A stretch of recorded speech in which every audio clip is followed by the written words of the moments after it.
Absolutely perfect weather on a Thursday night in Chicago. It is our MLB Network showcase, the Guardians and the Chicago Cubs in the third game of this three-game series. Not many venues like that of Wrigley Field. It's also a rematch of that classic 2016 World Series, and the Cubs may very well be built to get back there. The standings are presented by Dick's. They are 3 clear of the Milwaukee Brewers in the National League Central. Little more work to do for the Cleveland Guardians right now. The Tigers are off to a great start in the first half here in 2025.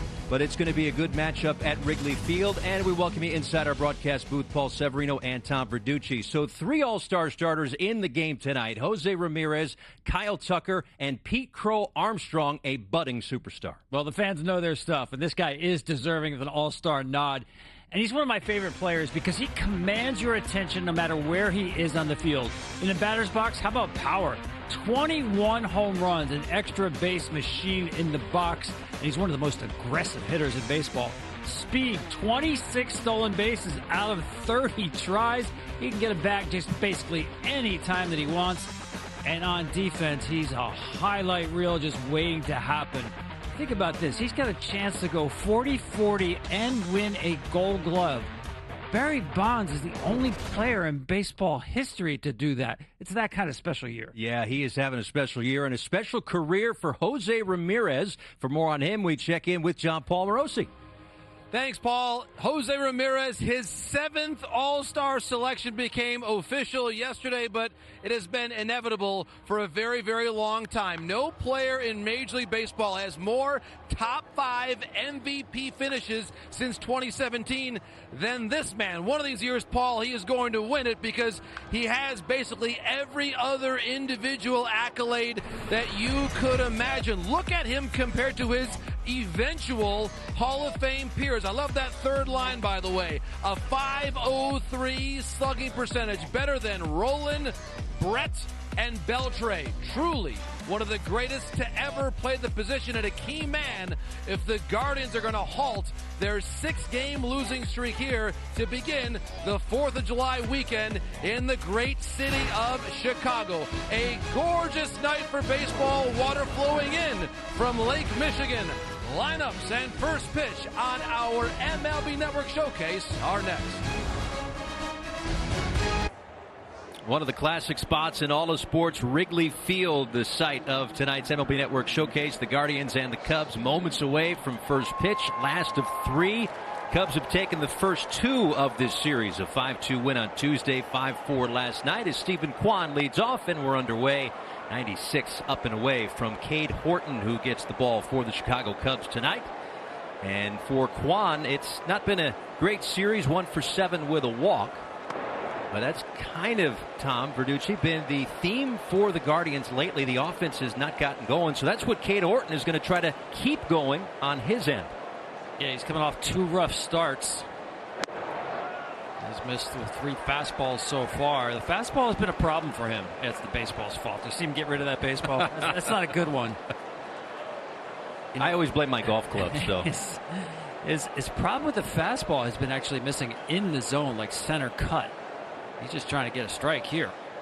3-0 on the way to Kwan, and it is outside, so a 4-pitch walk to start the day. So we know about Stephen Kwan, but let's take a look at tonight's Guardians starting lineup presented by Wendy's. Kyle Manzardo is coming up in just a moment. He's the DH. Then Ramirez and Santana, 2 guys that have been around since that World Series run in 2016. And he's been around a while, Carlos Santana. Some great numbers, including the postseason at Wrigley. He'll be due up 4th tonight. Runner on first. Here is Manzardo. And a ball down and in. So Horton, a former first-round pick and 7th overall by the Cubs in 2022 out of the University of Arizona, having a tough time and finding the strike zone here. 5 pitches, 5 balls, and a 1-0 count here on Manzardo. Yeah, if I'm Manzardo, I have to make him throw a strike here. Check on Kwan over there at first base. Generally, I'm a big fan of, if you see a fastball in the middle of the plate, jump on it. But in this case, after 5 straight out of the zone, non-competitive, be patient. 9th big league start, 10th game for Horton. A 7 finds the strike zone, and a cheer from the Wrigley faithful. Made his major league debut on May 10th. Taking all the way. In the winter, he was the Cubs' #2 prospect, according to MLBpipeline.com. They've needed him to step up. 1-1, and the throw down to second base, right on the money, and Kwan caught stealing by Reese McGuire, getting a start behind home plate. See if Stephen Vogt and the coaching staff of the Guardians want to take a look at it. Well, you just did a favor. Cade Horton struggling to throw strikes. 5th caught stealing in 16 attempts from McGuire. Not a great jump by Kwan. I'm really surprised. Now, Horton's a really good athlete. He's got a good move. He's quick to the plate. Now it's early, and sometimes run scoring plays is a no-doubter, but that looked pretty close. But do you want to burn your challenge in the first inning, I guess would be the question. Yeah, probably 6th, 7th inning. Definitely challenge here. First inning, probably not. Here comes a 2-2 now from Horton. And this is a tapper foul. And you also wonder, too, we heard J.P. Morosi talk about it. It's a 6-game losing streak here for Cleveland. So how much is them just trying to get something going? I mean, it almost looked like it was supposed to be a hit and run. The way he looked back like that. It was not a great jump.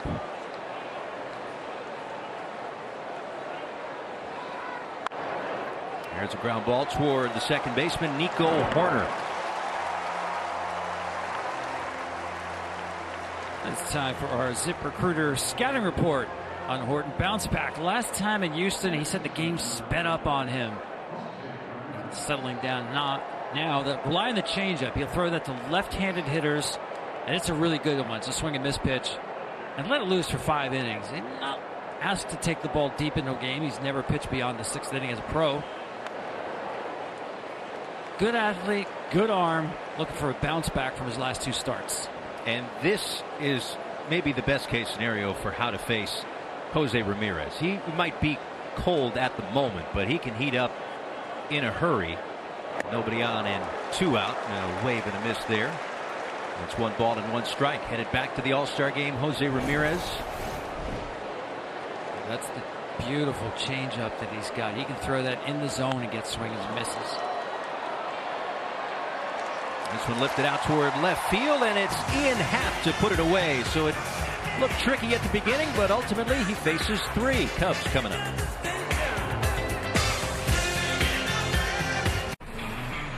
Welcome back. Let's take a look at tonight's starting lineup presented by Wendy's for the Chicago Cubs. A prolific offense. And Nico Horner there in the #6 spot. A 17-game on-base streak and even .300 batting average in that span. Continues to get on base at a just insane clip.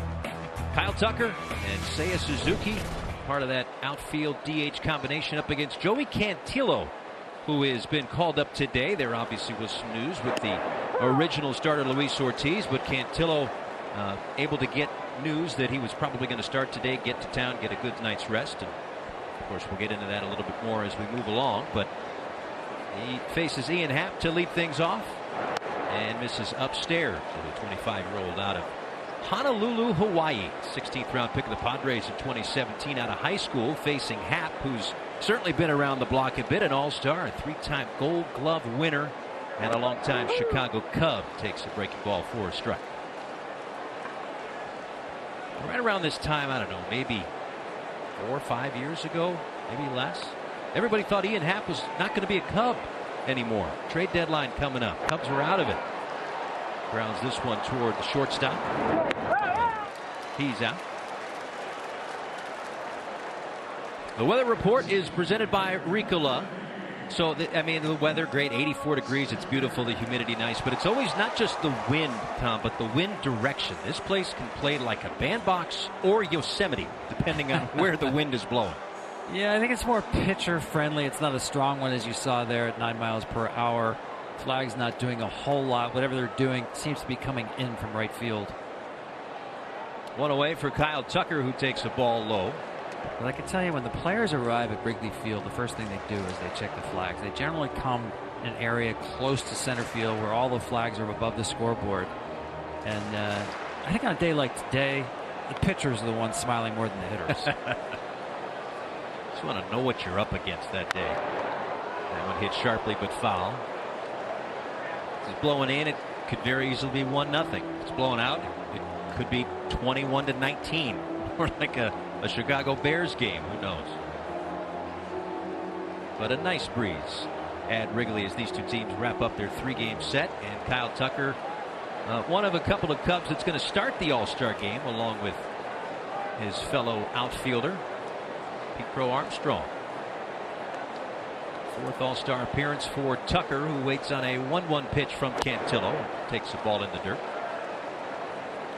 Big offseason acquisition for the Chicago Cubs. They needed to get a big bat, and boy, did they get one. And again, we can dive into it as the game progresses, but the question will be, is that the uniform he wears in April of next year? Be a big question this winter.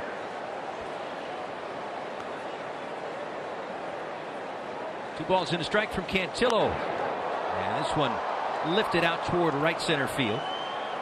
Lane Thomas will put that one away, and there are 2 down. Well, you've already seen the way Cantillo works. He essentially pitches backward. The secondary stuff is really his primary stuff. Changeup, excellent. Curveball, excellent. Four-seam fastball, it's not got a lot on it. You're seeing that sit at 91, 92, but he changes speeds often enough that right there he can sneak that by you and get it out. And talking with Stephen Vogt, the manager of the Guardians before the game today, said he could surprise people with that pitch. That one at 92 on a ball and no strikes to Seiya Suzuki. 73 RBIs leading the National League.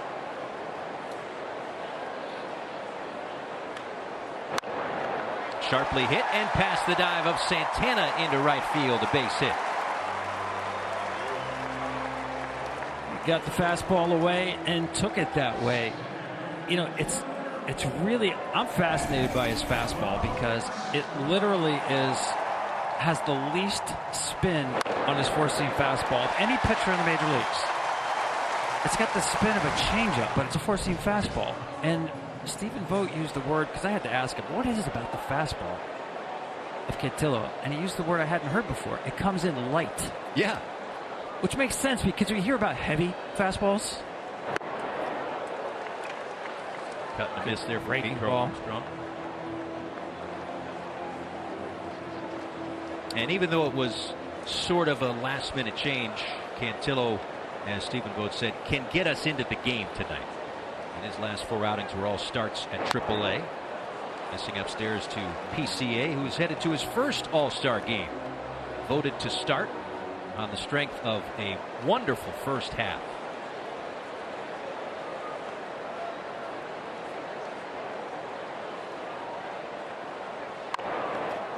Bounce toward first, right at the Gold Glover Santana, and the Cubs strand one in the first, scoreless heading to the second. The MLB Network Showcase is brought to you by Fisher Investments, clearly different money management, and in part by Taco Bell. Back at Wrigley, scoreless after one. Paul Severino, Tom Verducci, JP Morosi downstairs. As Cade Horton goes back to work, facing the Guardians for the first time in his career, and facing Carlos Santana. Spins one up there for a strike. It'll be Santana to lead things off, then Lane Thomas and Nolan Jones. A leadoff walk, a caught stealing, and essentially a 1-2-3 inning for Horton as the Guardians try to make something happen on offense just in general. The fact that over the last 3-4 weeks or so they're averaging under 3 runs a game. Santana and his 10 home runs. Chops one toward Swanson behind the second base bag, and that's the first down of the second. Well, tonight's odds, courtesy of BetMGM.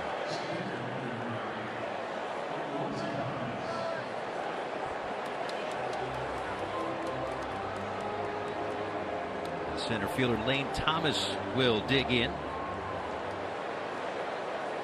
5th round pick of the Blue Jays out of high school in Tennessee back in 2014. a few different teams the last few years. Was really good with the Nationals a couple of years ago, but trying to get things right here at a .168 batting average. Waiting on the 0-1. Flips the corner, does Horton. How much do you think that caught stealing may have settled him down in the first? Yeah, Abs, that was huge in this game. I mean, struggling to find a plate in the stretch after one batter. That was a get out of jail free card. That 95 blows him away, and there are 2 down. Let's take a look at StatCast powered by Google Cloud. The pitch selection for Cade Horton. Yeah, you're going to see him throw that sweeper to right-handed hitters. That was the second strike to Thomas. To the lefties, it's a changeup, curveball, four-seam fastball. You see the high batting average against. It's a good fastball with good movement. That's gone up because he's missed in the middle of the zone with it. Nolan Jones takes the ball inside. Jones out in right field tonight for Cleveland.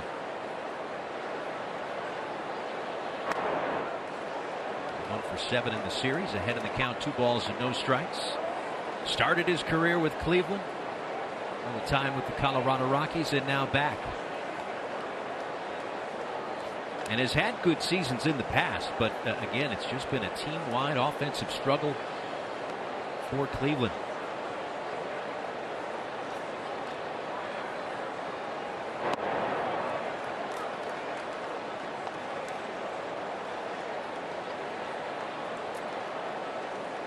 Just one quality start this year for Horton.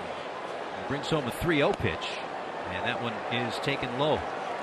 And they've need Horton to kind of step up a bit. Obviously, Justin Steele down. They didn't have Shota Imanaga, who started the game last night, bounced back from the home runs that he gave up. But, yeah, they've needed the youngster.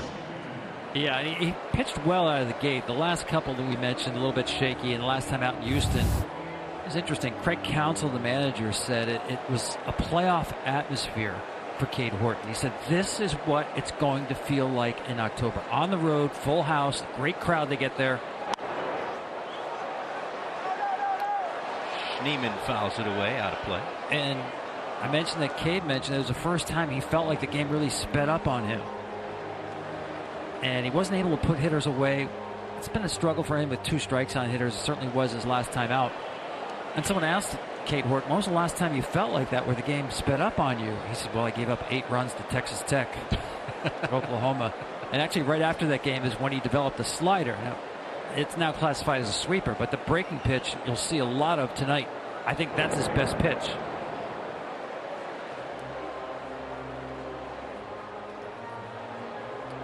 "45 innings that he had under his major league belt this year. You mentioned college, just over 50 innings pitched in college. 88 and a third in 23, 34 and a third in 2024. He had 29 more innings in the minor leagues, so a relatively young, fresh arm. 96 finds the bottom of the zone, 0-2. Yeah, well, he had Tommy John surgery in college, so when he did come back, he actually was playing third base and started pitching towards the end of the season. And when he developed that breaking pitch, that's when he started to move up on the draft lists. Taken 7th overall with just 50-plus innings in college. That is very unusual, but you can see the athleticism on the mound. A position player / pitcher in college. He's got that really quick arm delivery. When he takes the ball out of the glove, it never drops down to his waist. So it creates deception for a hitter trying to pick up the arm action. And again, good footwork almost got him that time. Well, almost another pickoff. What were there, 3 on Tuesday night with these 2 clubs? A lot of outs on the bases earlier in this series. How close was it? Yeah, it looked like a yard sale over there, too. He had gloves falling all over the place, diving back in. 1-2. They'll ask down at third base. No swing, says the third base umpire. Jacob Metz. Nick Lentz at second base. Mark Ripperger at first. And Vic Carapazza, the crew chief, behind home plate tonight.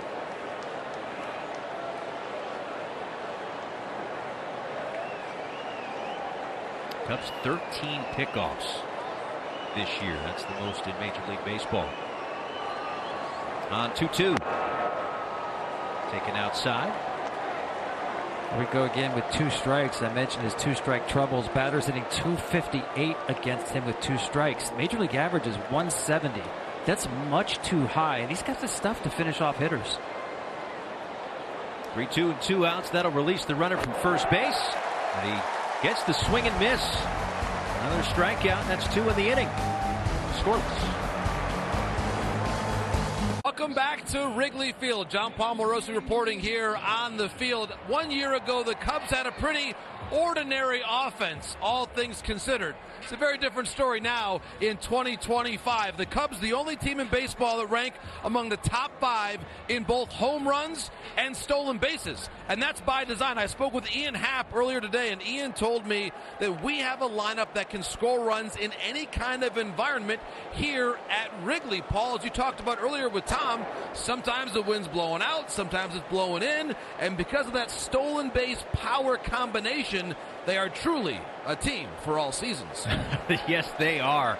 And maybe even built for the fall as well, as Dansby Swanson takes a strike. 1 ball and 1 strike. Swanson leading things off for the Chicago Cubs. Nico Hoerner, Michael Busch to follow. Yeah, prolific offense, well balanced, but a lot of runs scored for this Cubs offense. It's a very athletic team. They can beat you in many different ways.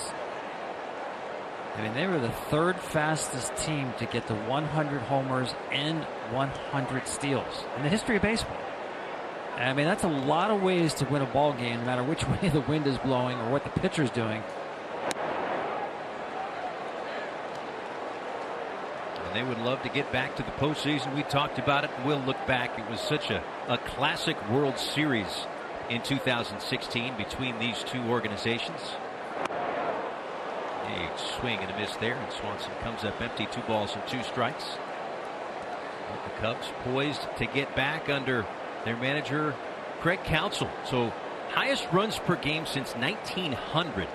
That's, I don't know, 125 years ago. That's a short list, and they're on it. But Swanson comes up empty for the strikeout, first one of the night for Cantillo.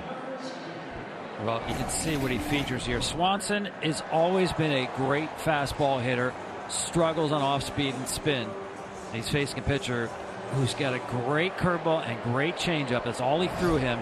Same with PCA, was all curveballs, pitching backward. Now Nico Hoerner, at 17-game on-base streak, takes the ball inside. Traded from San Diego to Cleveland at the 2020 deadline. It was a 9-player deal. That's how the Guardians got Cantillo, who gets the ground ball towards second base, and Hoerner is retired. Nice play there by Schneemann going across his body. Here's our ZipRecruiter scouting report on Joey Cantillo. How much length? He was switching to a starter at Columbus in the minor leagues, but his longest outing was just 3 1/3. The changeup, we've talked about that. It's elite. An elite extension as well. He's about 7 feet 4 or 5 inches down the mound. That's a long way for a guy who's not especially, he's not a 6'7", 6'8" guy like a Logan Gilbert, but he does get down the mound. That's part of his deception. I know lefty, righty, and resumes are different. I think a little bit of Tim Lincecum. Lincecum felt like he was, 30 feet down the mound. And he had a great changeup. When you see a pitcher kind of jump at you like that with a long stride, you're gearing up for something hard, right? And it seems like that changeup takes forever to get there. Well, it hasn't taken that long for Michael Busch to become a big part of this Cubs offense. Their first baseman swings and misses. 1 ball and 2 strikes on Busch. Was with the Dodgers organization, number 31 overall pick out of UNC in 2019. And we've got some of those all-star festivities, the Futures game coming up. He played the 2021 Futures game. And he has really settled in nicely for the Chicago Cubs. He's always been a good hitter, but with the Cubs, he's developed pull side power, getting the ball to the air to the pull side, not just a gap line drive hitter. 2 balls, 2 strikes from Cantillo. Well, he's got that secondary stuff working. A couple of strikeouts in a 1-2-3 frame.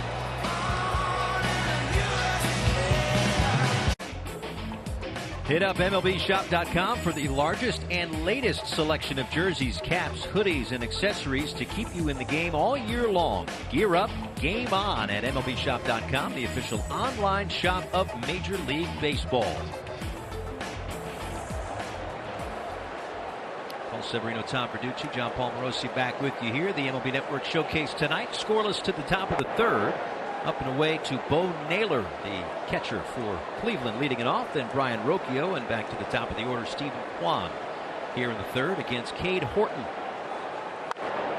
This one hit well out towards center field, but PCA is there. A tremendous defender, Tom, and I'm sure as the night goes on we can get into those 5-star catches. I put a 1-star on that one, no disrespect. That's about as routine as they come. Yeah. No, I love to watch him. He closes ground so well. He gets great jumps on the ball in center field. He's a tremendous athlete. We've broken that down, and it'll be on display at the All-Star game. As will the guy he was traded for, Javier Baez. How do you like that? Chopper towards second base, and Rocchio retired on one pitch, 2 away.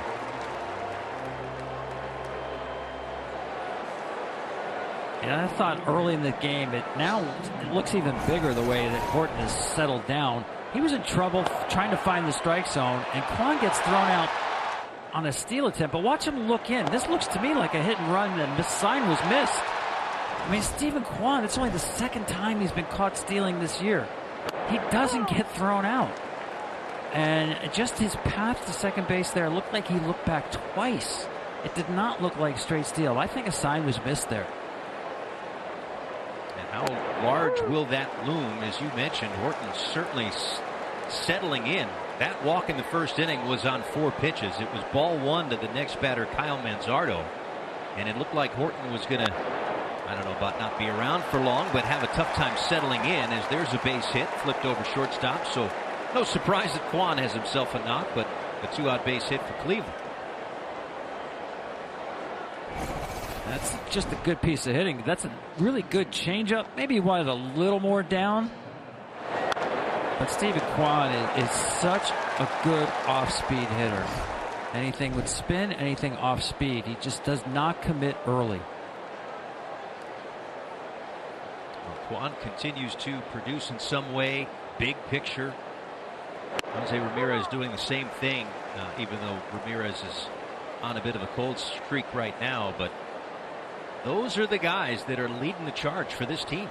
I mean, I've never come across anything like that. 2 guys with a 6 combined WAR. The rest of the team negative WAR. Manzardo out toward left, and Hack will put that one away. Works around the 2-out knock. Back in a moment. Joey Cantillo back to work in the third, thrust into starting duty today. We found out this morning as the Guardians released this statement that the Guardians have been notified by Major League Baseball that Luis Ortiz, who was supposed to start tonight, has been placed on leave per an agreement with the Players Association due to an ongoing league investigation. The Guardians are not permitted to comment further at this time and will respect the league's confidential investigative process. So no details beyond that as Cantillo gets set to deal with Matt Shaw. And in talking with Stephen Vogt before the game, knowing that there weren't going to be details on Ortiz, how long he'll be out, any of that sort of stuff, but just from a personnel standpoint, Tom, here's another pitcher that's not going to be around for however long it might be. They're waiting to get Shane Bieber back. They're waiting to get John Means back, maybe sometime in August or September. So it's a next man up mentality for Cleveland. Yeah, and actually in the short term, that was my concern. Like, when did Cantillo know that he was getting the ball? I mean, we only found out about the Ortiz issue today. With Stephen Vogt telling us Cantillo had a good night's sleep, was at Columbus starting there, so he was well prepared for this start tonight.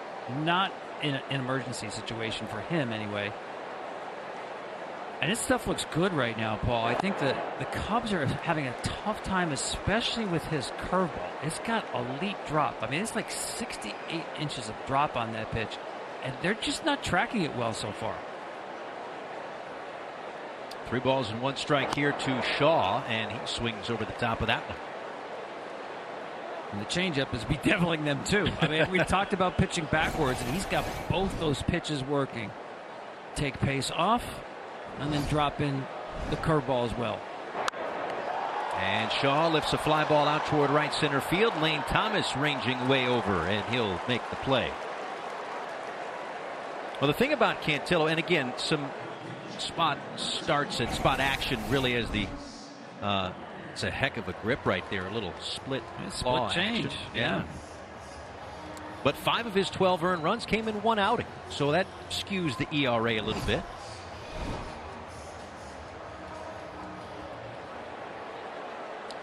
Fly ball out, and 5 in a row retired, going back to that Suzuki single in the first inning. Number 9 hitter Reese McGuire, who has impacted this game already with a caught stealing.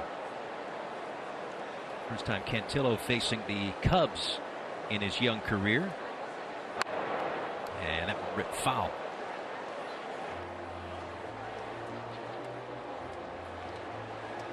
First round pick Reese McGuire back in 2013 out of high school in Washington by the Pittsburgh Pirates.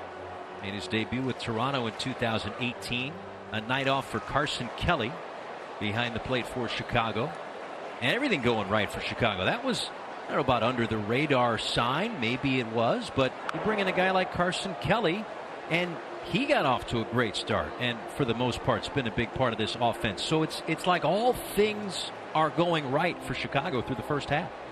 Yeah, a lot of guys taking steps forward at the big league level, starting with PCA. And Carson Kelly, you see there with some swing changes. Definitely the power playing up. And I feel like the first 2 pitches in this at bat from McGuire are the pitches the Cubs have to take advantage of. 2 fastballs in the zone. Fouled off both of those. You're not going to get many from Cantillo, and now with 2 strikes you have to protect on the breaking ball. Ball and 2 strikes. Lefty deals and goes to that breaking ball again, and it has really looked good. Yeah, they're just not tracking it. That's why I say if you get a fastball to hit, and he's not going to give you many of those, you have to take advantage of those. Let's see now, though, as the lineup turns over a second time, as these hitters get a second look at Cantillo's stuff. He stayed away from the fastball in 21 of those 36 pitches, so it's been that secondary stuff that's gotten through the lineup the first time with 3 strikeouts. And now facing Ian Happ for the second time today. Got Happ to ground out to shortstop back in the first inning, leading off the ball game.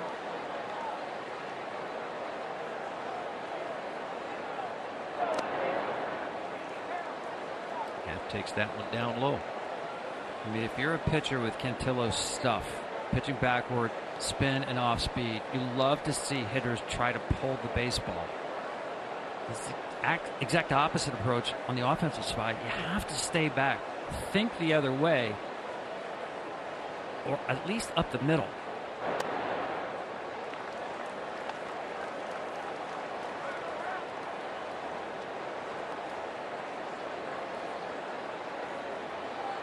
He's fallen behind Happ, 3 balls and no strikes. And a 4-pitch walk to keep the inning going and bring up Kyle Tucker. You almost feel like a lefty can get away with a pitch mix or lower velocity like that way more than a righty. I mean, how many right-handers have ever been described as crafty? Not many, right? Maybe one, and I can't even name A lot them. of left-handers, though.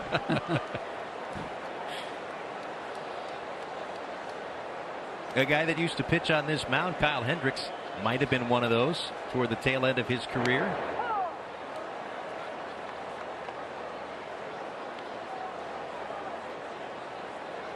You see Kyle Tucker take that fastball in the zone.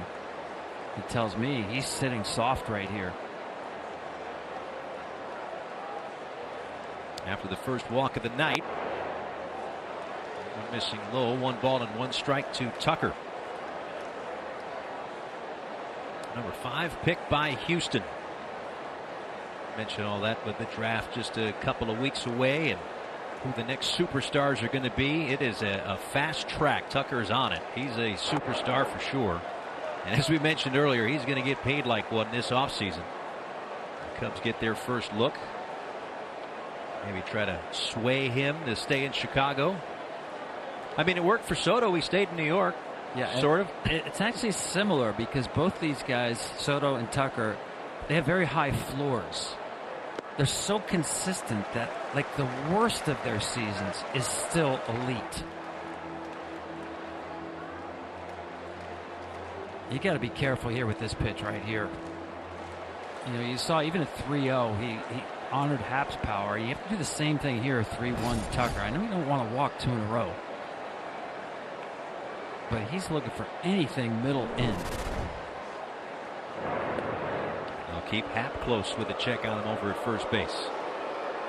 Yeah, that's just a throw to rethink what you want to throw here. Hap is not running here 3-1 with Tucker count in his favor.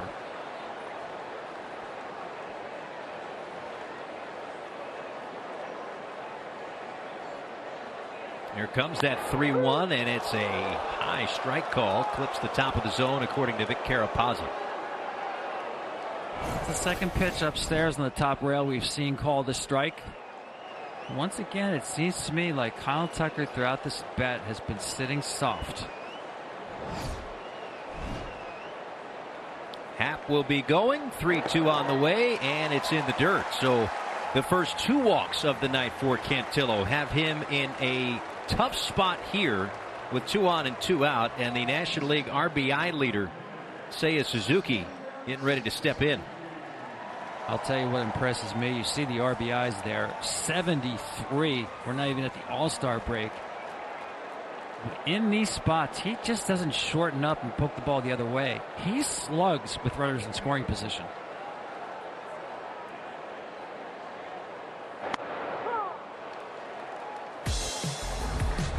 Statcast 3D powered by Google Cloud. The hits with runners in scoring position. And it looks like what we're all going to be watching tomorrow night, some fireworks line to line. Especially the pull side power.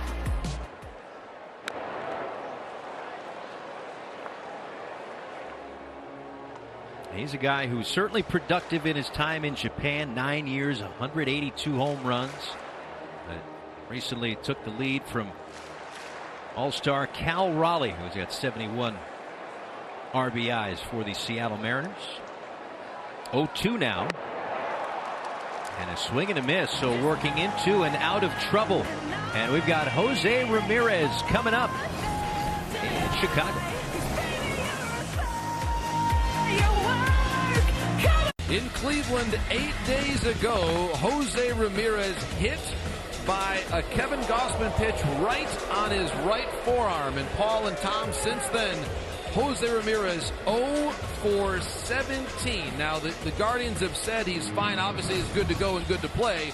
But full strength Jose Ramirez is a separate question. And rare is the week of games that goes by without this man collecting some serious extra base hits. Yeah, the 0 for 18, 3 at-bats shy of a career worst stretch. And, Tom, you get the sense, though, that when he breaks out, he's going to make up for lost time because he's that type of player. It's just a matter of when. It's very strange to see him because he's one of the best fastball hitters in baseball. He's got a week now without a hit on a fastball in the zone. And he's taken 2 here in this at-bat. And he lines one out. So even when he does make good contact, it's right at somebody. So 1 away. But let's take a look at a player comparison. Yogi Berra and Jose Ramirez. These numbers are fascinating. Scary how close they are, right? I mean, Yogi, an all-time great. And this is a huge sample size, more than 1,500 games. And oh, by the way, 2 of the best smaller sluggers, pound for pound, in baseball history. Yeah. I mean, Jose's what, 5'8"? Yep. I don't know what they listed Yogi at. I think 5'7". He might have even been shorter than that. He had a whole book of Yogi-isms. One of them probably described his height. I just don't remember. Yeah, the shame of the hit by pitch JP talked about to me is that to me it was entirely intentional. Vlad Guerrero had been hit by a pitch. That was a 4-seam fastball from Kevin Gausman, who's thrown more than 8,000 of those to lefties in his career. He's hit 1 other lefty, and that was Didi Gregorius years ago on a ball that barely clipped him. That was directly at Ramirez's hip. A right-handed four-seamer does not miss all the way into the left-handed batter's box without intent behind it.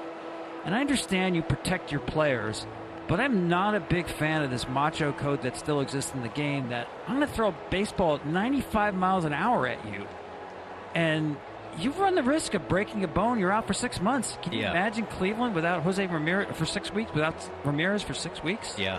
And that's the risk you run when you try to send a message and instead send someone to the trainer's room. 2 balls and 2 strikes to Santana. He lifts this one back foul and out of play. And Paul, I think we need stricter penalties when it's judged to be intentional. The players are going to enforce this code. Don't get me wrong. I'm not saying he was wrong because that's the way players think. But administratively, we've got to put more penalties to that to change the culture that throwing fastballs, especially in today's game, velocity the way it is, at the stars of the game and risking injury, we've got to minimize that more. Well, plenty of other aspects of the game has changed. And speaking of change, that one just fading away. The right hand of Horton, and another strikeout for him, 2 away. He's had a really good changeup tonight. That one had a lot of run to it as well as sink. He's getting most of his swings and misses on the changeup tonight. So 3 strikeouts. The changeup has been the put-away pitch in 2 of those 3 Ks, and a first pitch strike to Lane Thomas, who was the first of those 3 strikeout victims for Horton back in the 2nd inning. 0-1 from the righty is lined a little more softly than Ramirez was. A 1-2-3 inning. PCA will lead it off. Pete Crow Armstrong is a breakout star this year, but it started last year. Very specific time, middle of the season.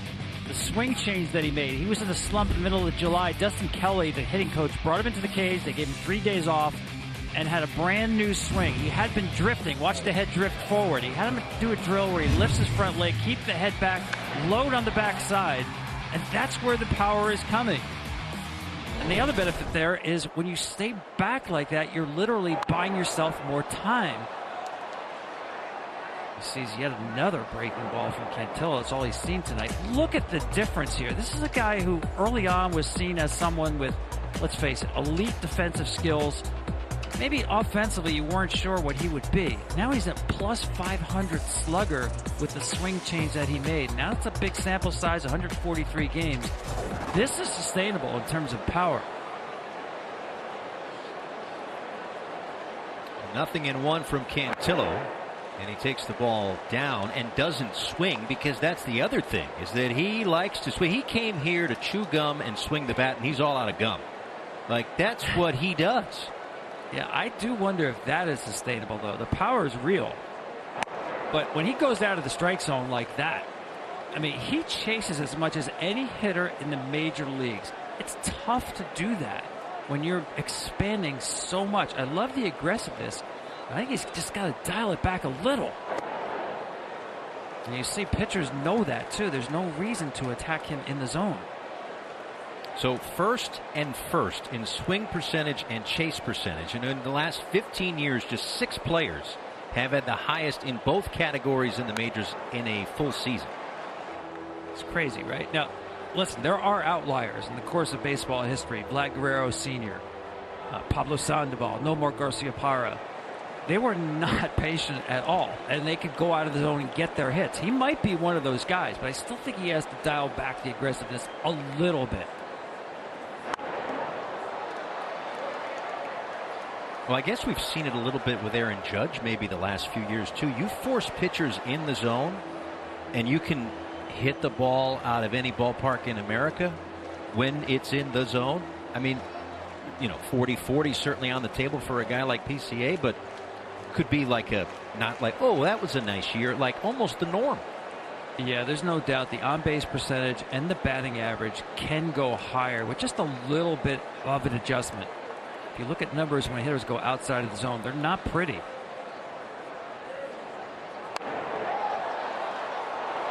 Fouls that one down the right field line, stays alive. 2 balls, 2 strikes. I think he's starting to time that breaking ball. that was the very well balanced swing he took. That he was still out in front of it, but better balance on that pitch. Cantillo just has to bounce that pitch, or at least sweep it out of the zone. There you go.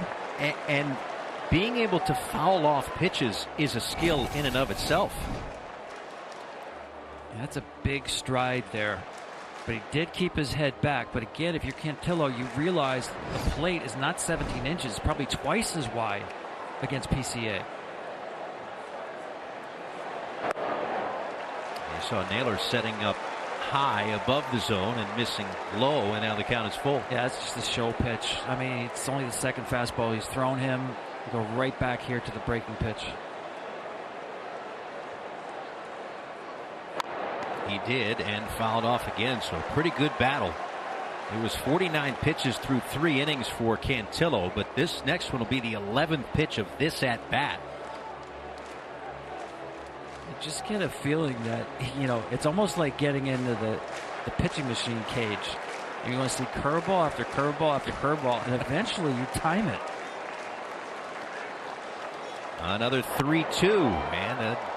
Another one that's fouled away left side out of play. He's not used to being up there that long. He's like, this is fun. His longest at bat of the year. You have to, all those kids at the Pete Crow Army, you have to have the entire freshman class go to the game if you need to spell out the kid's name.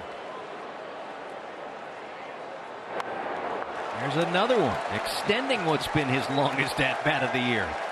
He's not going to take it. We know that. But he's doing an amazing job just fouling off these pitches.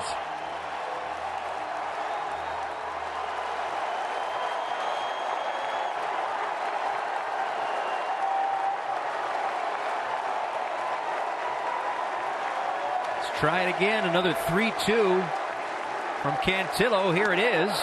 And that one is swung on and missed.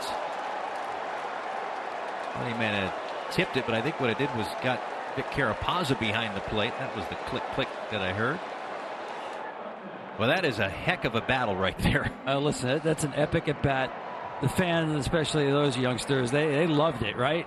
Why not? Long at bat. But again, he got himself out. I mean, that's a fastball that was well out of the zone.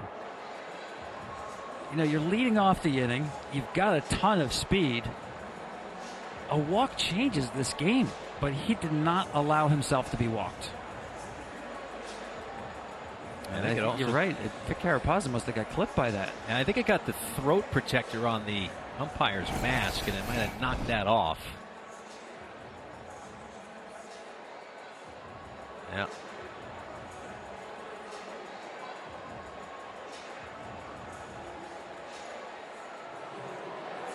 Yeah, long gone are those big old chest protectors from the 70s, 80s.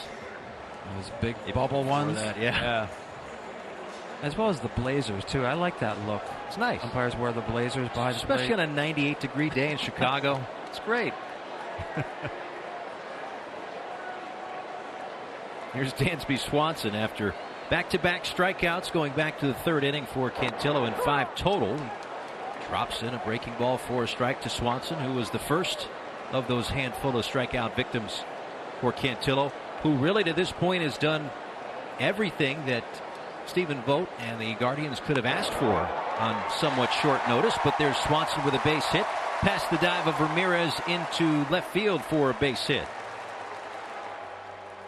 Well, swap your 4th of July hot dogs for some breakfast sausages. Tune in for some morning baseball right here on MLB Network. Full day game starting at 11 a.m. Eastern, 8 a.m. Pacific. James Wood, he's in the Home Run Derby now, by the way, and his Nationals hosting Jarren Duran and the Boston Red Sox. Breakfast baseball tomorrow morning on MLB Network, and baseball throughout the day as well. Those are two teams that are used to playing an 11 o'clock game here or there. 4th of July in D.C., Patriot Day in Boston. Visiting team usually loves that. Oh, yeah. So do all the folks that take the first bus to the ballpark from the team hotel. Runner on first and 1 out for Nico Horner, who grounded to second base his first time up. And that one taken just in off the plate. 2 balls and no strikes.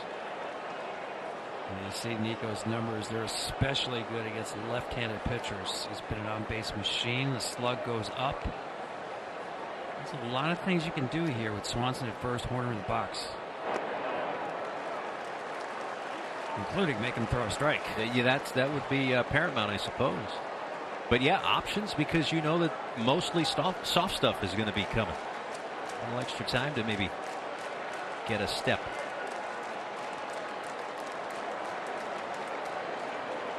3-0 inside. So now you also wonder, we see Stephen Kwan, how much did that cause stealing the first inning change things, but how much did that at bat for Pete Crow Armstrong, although he ultimately came up empty, how much did that throw off Kent Tiller? It's time to get him out. I mean, the left-hander in the bullpen, left-hander in the box. Zabrowski coming in, a pitching change for Cleveland. Our MLB Network Showcase rolls on, bottom of the fourth inning. Paul Severino, Tom Verducci, JP Morosi with you here. And the first real rally, if you're the Cubs, jam, if you were the Guardians of the night. A strikeout after a lengthy at-bat for Pete Crow Armstrong, but then a single for Swanson, a walk for Horner. And now Eric Zabrowski is into the ballgame. And he'll face Michael Busch, who struck out his first time up. Zabrowski misses low. He was reinstated from the 60-day IL last Friday. He started the year rehabbing from inflammation in his pitching elbow. He's already undergone a couple of Tommy John surgeries in his career. But back for his third outing here in 2025 and trying to keep this game scoreless with 2 on and 1 out in the bottom of the fourth inning. 1-0 to Busch is taken inside.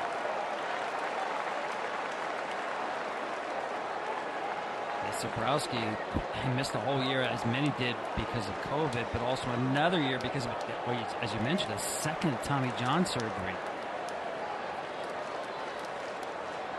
Those are only a couple of years apart. Yeah, he was ready just to pack it in. He was going to get a job as a social studies teacher. And the Guardian said, we think there's something in there. We'll work with you, get you back healthy again. Great story.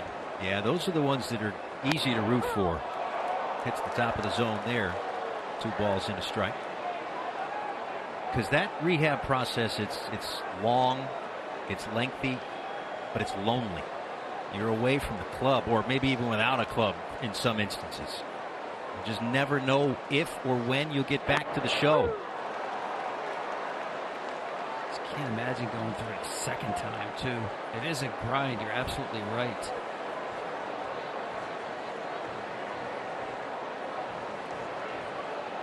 Two balls and 2 strikes from Zabrowski to Busch. And makes a hack at 94 and fouls it into the netting.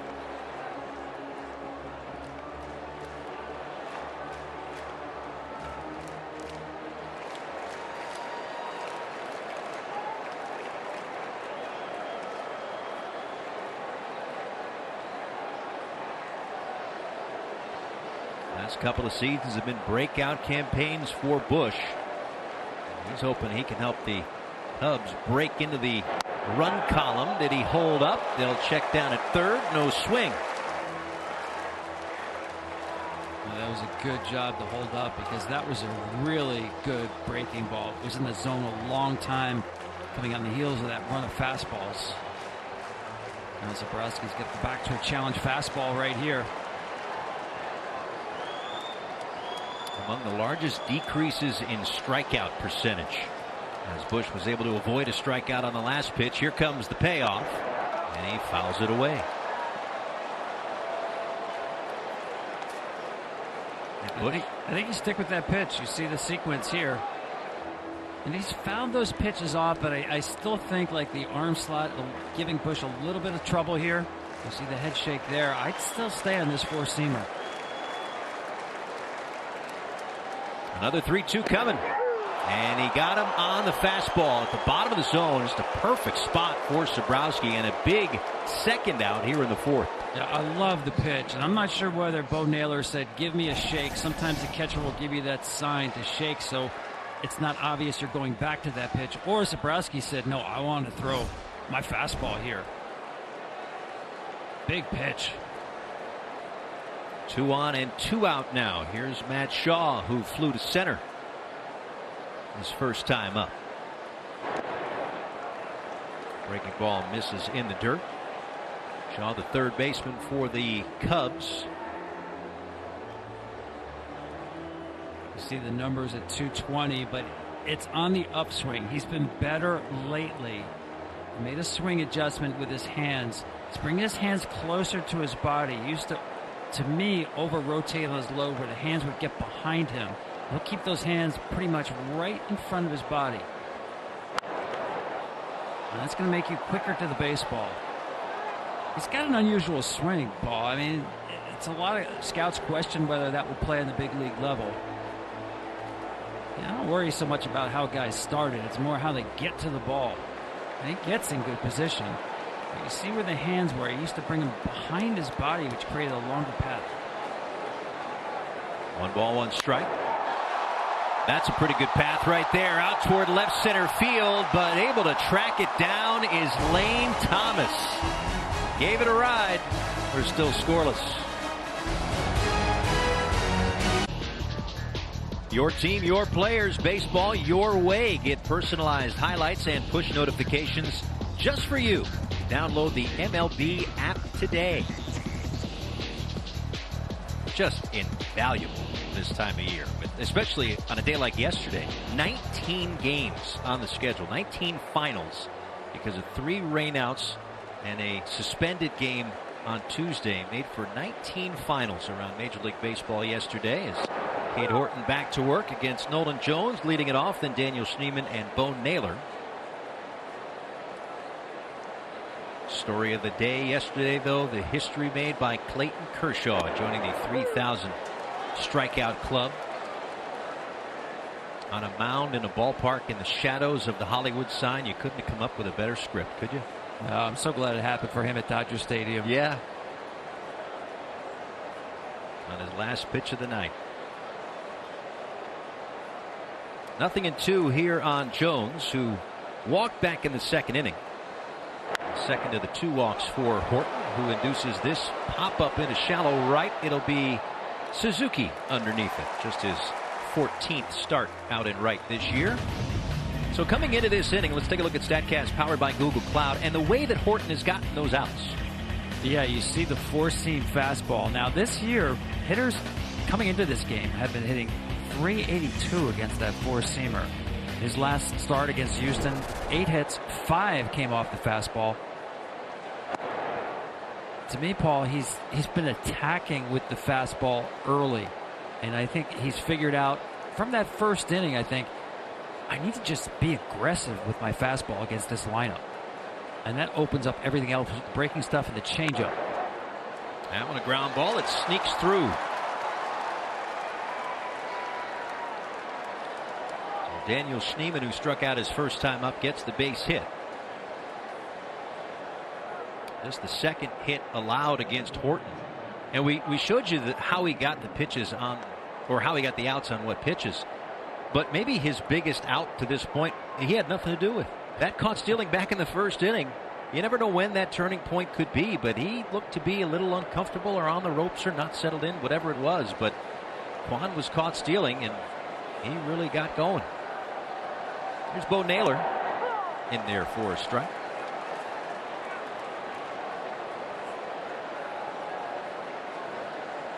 Naylor a fly out to center, leading off the third.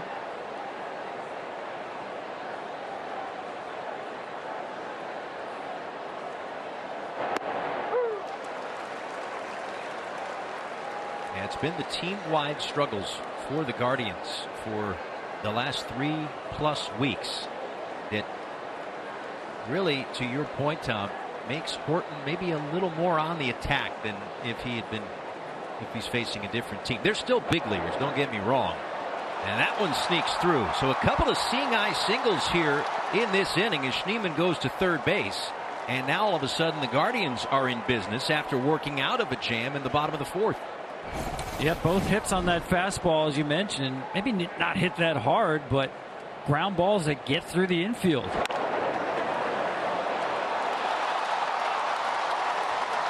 And if they get by the tandem of Swanson and Horner, you earn the base hit. The way those two play defense. So the first real threat of the night here for the Guardians with runners on the corners and one out. Brian Rocchio, who grounded out on just one pitch his first time, will bat. Horton nearing 60 pitches. Check on the runner at first. Well, Rocchio's job is to get the ball in the air here. Keep it off the ground on the corners. Look for a ball up. Hit it to the big part of the field. And I thought about that too. I mean, as much as this team has struggled to score runs, just 12 runs in this 6-game losing streak. That's not a bad play. Your number 9 hitters up there, first and third. You can't defend that play if you get the bunt down. He did not get it down. Now, it was not in the strike zone. Probably better off letting it go. But I would keep the play on. And you see McGuire kind of motioning over to Shaw at third base to be aware. Yeah, I mean, especially now you're not going to bunt, obviously, 0-2. But I have no problem. You show bunt, it's a strike, okay. It's still a good play with one strike. You know, he's not really an RBI guy, so I have no problem making sure you get that run with a bunt. Now it's just battle time for Rocchio. And over the last 5 games, Cleveland 3 for 27 with runners in scoring position. 0 for 4 last night, 1 for 6 in the first 2 games. That convention, Paul McGuire saying, hey, pay attention, bring it in further, Matt Shaw. On 0-2. Top foul. And really, that was interesting. They had Naylor running here.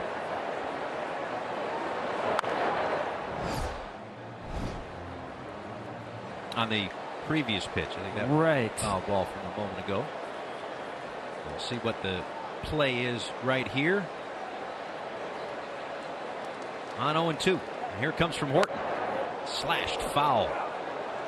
That almost looked like a pitch out. You know, they don't really call specific old school pitch outs. Right. But did you see where McGuire was set up? I mean, way off the plate. They might have had a play on right there.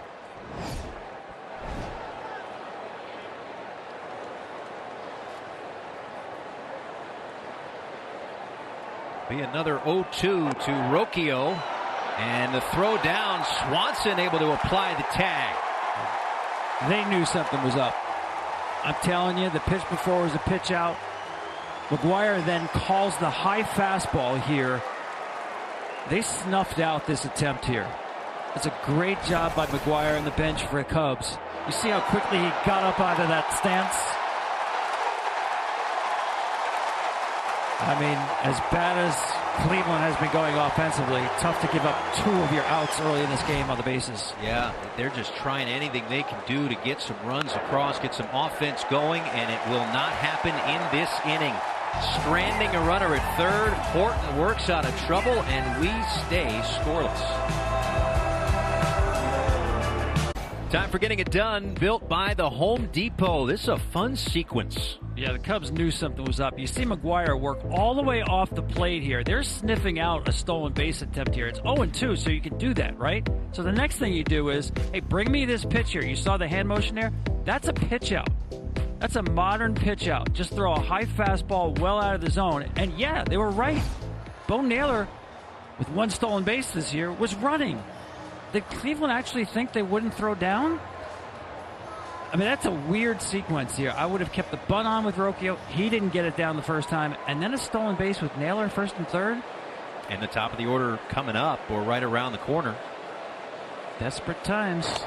Well, it remains a scoreless ball game. Both teams, their last half innings have had some rallies, but unable to cross home plate with anything as the aforementioned Reese McGuire leads it off. 9-1-2 for the Cubs. Happ and Tucker to follow. Sobrowski still out there after 3 1/3 from Joey Cantillo, getting the start tonight for Cleveland.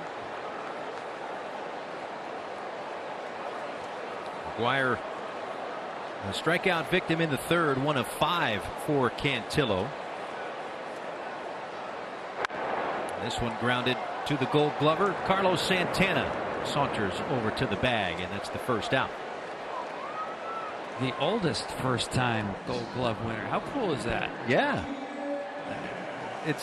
He's been around for a while. Second go-around in Cleveland. He's talked about what that city, that franchise has meant to him. And as Matt Festa warns in the Guardians bullpen, I don't know how much is left in the tank for Santana, but nice to go full circle. You know, he told me a couple of years ago he actually did think about retiring. And he said his mother said to him, "What do you want to do in this game? What do you want to achieve in this game before you retire?" He said, "You know, I've always wanted a Gold Glove." And she said, "Well, you need to keep playing then because you don't have one." And he gave his Gold Glove to his mom. That's awesome. And yeah, just a great story. He's a great guy. Happy to see the hard work rewarded. He works so hard on his defense. He is, as you know, he came up as a catcher primarily. He's one of the best throwing first basemen I've ever seen. Very aggressive.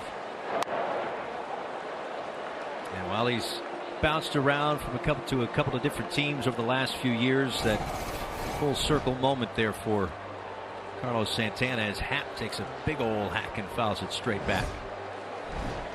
Yeah, those are the kind of swings that get a pitcher off the fastball. He was on that one. Straight back. Got that one by him. Yeah. Right at the top of the zone. So 2 balls and 2 strikes to Happ, who's got a ground out and a walk tonight. Officially 0 for 1.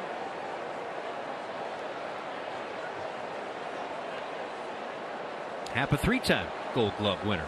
Talking about Carlos Santana a moment ago. Goes back to the fastball. That one got that up and in quadrant. And another strikeout. And it'll bring up Kyle Tucker. Well, it's time for pitching decisions presented by Sage. I want to go back to, I thought, the key moment in the 2016 World Series. Trevor Bauer pitching with a lead to Chris Bryant. Came in with a sinker that ran right into his barrel. At that point, because that was a potential clincher for Cleveland, they were 1 inning away from handing the lead to their bullpen. And their bullpen had been lights out in that series. World Series is over. Cleveland wins. And the Bryant home run got the Cubs back into the game. It was an epic World Series. You, of course, had a front row seat for it. I don't think there is a bad 7-game series, but that one's got to be up there. A classic 7th game. But, of course, at the time, a 68-year drought for Cleveland, 108 years for Chicago. The old something's got to give series. Or when next year finally arrived, I guess, when it was all said and done for Chicago. Yeah, you're right, Paul. The entire series, I mean, Game 7 in itself was a masterpiece, but it was a classic series. Cleveland was up 3-1, but remember, Carlos Carrasco was injured late in September. And Tucker may have just missed it. You could see his reaction with the ball off the bat. And it's a 1-2-3 inning. We roll to the 6th. Leads off the 6th inning at Wrigley Field. We know him well now as a 3-time Gold Glove winner and an All-Star, but his success was not inevitable. In fact, as a freshman at Oregon State, he was benched for a prolonged period of time. He felt his confidence was flagging. He went to a sports psychologist, and Paul, it changed his entire perspective. He told Mandy Bell at MLB.com several years ago that was what restored his confidence. Meditation, visualization, positive affirmations, and look at him now, an established star in the major leagues. Yeah, absolutely. He's won a Gold Glove, as you mentioned, in each of his first 3 seasons. One of just 5 players to do that. Could have another one on tap this year. Great hand-eye coordination that he's got. Just puts bat to ball. Sometimes they find a hole, and sometimes they find leather at shortstop, like this situation right here. So 1 away in the 6th. This game's coverage is brought to you by T-Mobile, the best 5G coverage in the game, home and away. A picture-perfect night at Wrigley Field, the last of 3. Our MLB Network showcase, and it's been a good one. Weren't sure if this was going to be a run-heavy kind of game, but to this point, it is scoreless in the top of the 6th inning. And rolling along is Cade Orton, who's been into and out of trouble in the last inning. Did a nice job, maybe a little help from Cleveland along the way, but Horton deals a 1-0. And they're really testing out that lane up the middle, aren't they? That's 3 hits. They snuck through there somehow, some way. Threading the needle. Just out of the reach of Nico Horner. So Manzardo is aboard with a 1 out here in the 6th inning. Well, you see the pitch count at 69. Cade has been super efficient. We mentioned how aggressive he's been controlling count leverage. We'll see how long Craig Counsell wants to push him. He's completed 6 innings just once in his first 8 starts. That was late May against Colorado. Well, he turns 24 in August. He pitched in college, obviously, not a lot, but did. He has never thrown as a professional more than 6 innings. I mean, that's the way we develop pitchers now.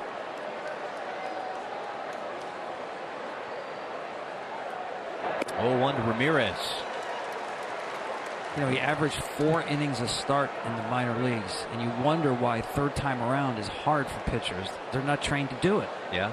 So Craig Counsell's looking very closely. And he keeps throwing changeups like that. There's no decision to make. That was a beauty. Again, though, controlling the count leverage. Ramirez takes that one low, 1-2 strikes. Another offer to this point for the 7-time All-Star, Jose Ramirez. Fly ball to left in the 1st inning, lined out to 3rd base in the 4th. He's got Manzardo on 1st base here in the top of the 6th inning.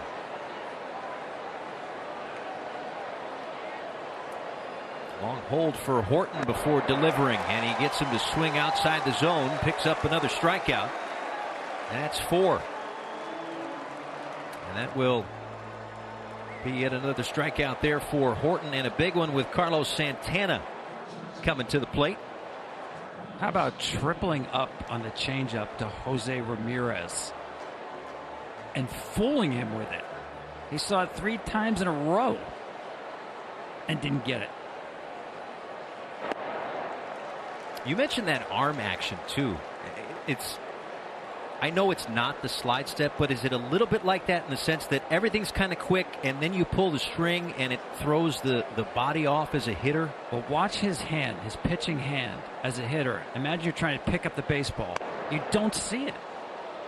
You know, typically there's an arm swing of the pitcher where the arm will swing behind the body and you can almost time when that ball is coming out. He takes the ball straight out of the glove. And Cutter Crawford of the Red Sox, Lucas Giolito, another Red Sox, do the same thing. It's being taught now. A lot of people think it's less strain on the arm. But you're absolutely right, Paul, that it's hard for a hitter to really time it because you don't see the ball until it's out of the hand. There's actually a device now they teach kids. It looks like a quarterback's hand warmer. Yeah. Where you pull the ball out through this out of the glove and you don't bring the ball down, you just pull it back to develop this short arm swing. I mean, it's like that of a catcher because the split seconds matter with the caught stealing. Got to get the ball out of the glove and get it down to 2nd base. And that's a good point. They teach catchers, well, they used to, take the ball up to your ear as quickly as you can. It's kind of the short arm you're seeing here from Cade Horton, catcher-like. It's the exact opposite. Anytime I see a pitcher like that, I think of the exact opposite. I think of a guy like David Wells. David Wells looked like he was picking up the rosin bag on every delivery. His arm would get so long behind him. I remember asking. Throw down to 2nd, and another caught stealing for Reese McGuire. Make it 3 in the game on the ball in the dirt. He's able to corral it and get the out to get Horton out of the 6th. Johnny on the spot. Cat quick getting on this ball and then on the money. What a play by Reese McGuire to get the last out of the inning. Watch this ball hit his chest protector and it doesn't bounce away. It stays right there. I can't blame Kyle Manzardo because on the secondary lead, he sees the ball hit the ground, and then he sees it hit the chest protector. You don't think the ball is going to go right into his hand from the chest protector.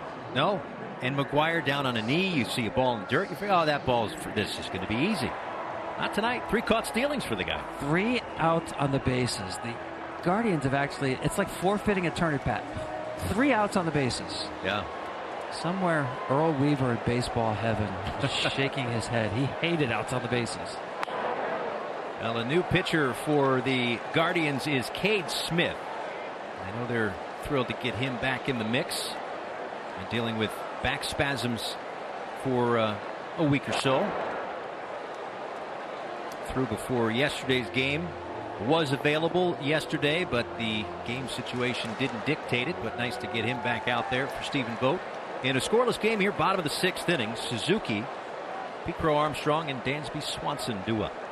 Well, I was impressed with Zabrowski, the way he just attacked with his fastball. And you're going to see even more aggressiveness with the heater from Cade Smith. It's one of the best. It's a magical pitch. That sweeper's not bad either. Yeah. Well, a closer look at the ERAs the last 2 years. This has been an area, again, across the board, they're not like the worst numbers in the world, but compared to how great they were last year, maybe a step back to this point. But this is another area that for years has been a strength for Cleveland. Yeah, don't forget they used him a lot last year. They played a lot of close games, went into the postseason, so you got that extra month. Good off speed right there for Smith. He looks good. It's hard for these relief pitchers to duplicate years like that. Just even from the physical wear and tear point of view. Pitching in high leverage so many times with wipeout stuff. Good matchup here.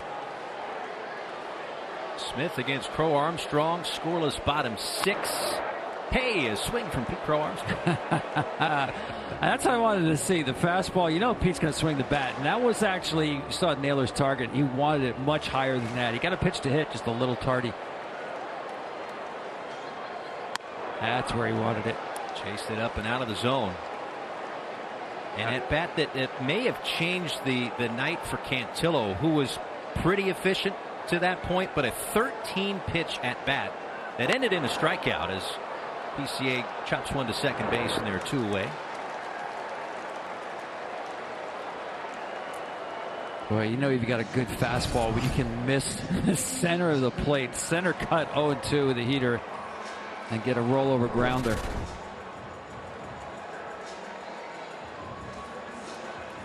Finished 9th in the Cy Young voting. Out of the bullpen. Not as the closer. That's saying something. 5th in the Rookie of the Year voting as well.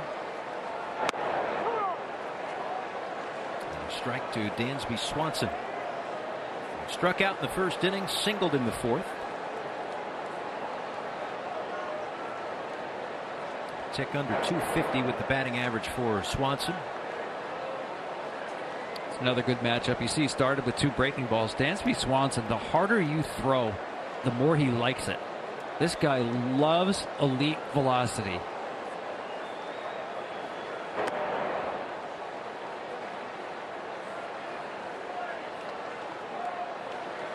That's respect. When you got a fastball like that, you start him with 3 breaking balls.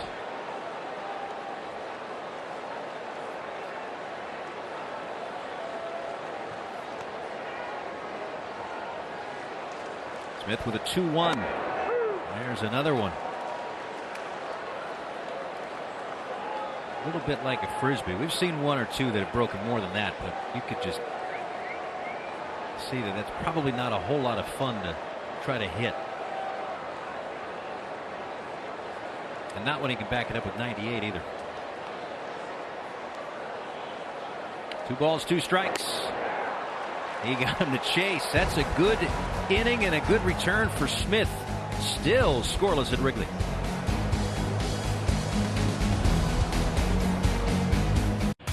Carlos Santana, 39 years young, is tonight's Indeed player resume. What a journey it's been for him. He's the oldest active active position player in the American League, a Gold Glover, a Silver Slugger, and how about this, Paul and Tom? He is one of 5 members of the active 1,000, 1,000, 1,000 club, which we have inaugurated tonight as far as I'm concerned. 1,000 walks, 1,000 runs scored, 1,000 RBI. And by the way, his intention is to play several more years. There's no indication he's going to retire even when his bat gets sawed in half, as it just did a moment ago.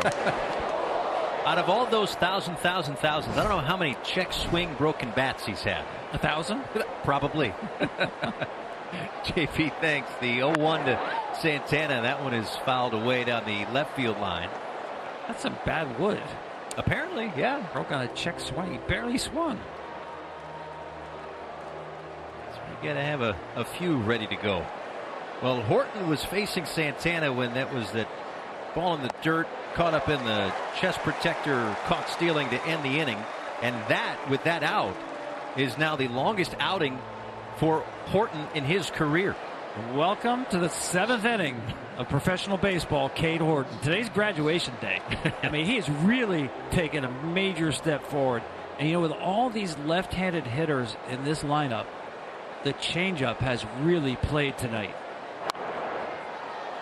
14 times they swung at that changeup, and they've missed 8 times. That is an impressive line. And pitch count still manageable at 82 into the 7th inning. Lane Thomas takes one, clipping the inside part of the plate, and it's 0-2. Looking a lot more like the guy in his first 4 starts was 2-0 with a 2.91 ERA than the guy in his last 4 starts. It was at 6.5. But again, a guy that's been in the bigs for a little while, he's going to have some ups and downs. Well, let's go back to our ZipRecruiter scouting report. We mentioned the need to bounce back. He has certainly done that after 2 rough starts. We talked about the changeup, and with this heavy left-handed lineup, that has really played tonight. And boy, I undersold him. I said let it loose for 5 innings. He's got a lot more in the tank than I thought. Well, that is 3 checked boxes right there. And just missing down and away. Thomas lays off. 2 balls and 2 strikes, and you know that Craig Counsell has got to be happy with that. In the last week or 2, they've gotten Shota Imanaga back. Cade Horton can continue to put up starts similar to this. You would also wonder what could happen a month from now at the trade deadline if a starting pitcher is part of that shopping list. Yeah, I still think they need another starting pitcher. I mean, Cade Horton is as wonderful as he looks here. He's going to run into an innings limit really soon. Sure.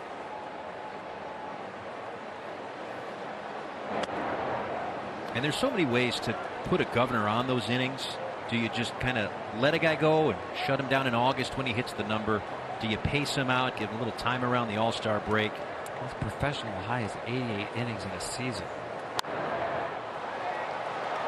In the air, that's Swanson. Near the second base bag, puts it away, 2 down. That's an impressive pitch right there.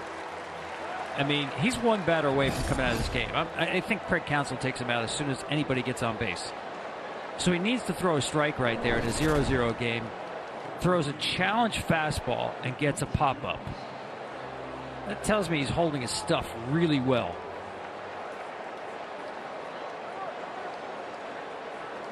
Time called. Horton a little bit too quick. Nolan Jones wasn't ready yet and engaged with the pitcher, so we'll reset.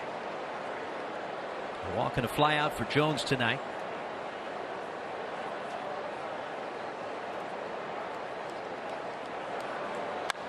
And that one is ripped through the right side, a base hit. So we'll see if your gut is right, and that's it for Horton or not. There is action in the Cubs bullpen right now. Yeah, there's no need to push him here. I mean, once you get into the stretch again this late, that becomes much more stressful. And it's the veteran Drew Pomeranz up in the Cubs bullpen, but no sign of the skipper. Yeah, I'm surprised. Here's Schneemann. And a fly ball out toward PCA.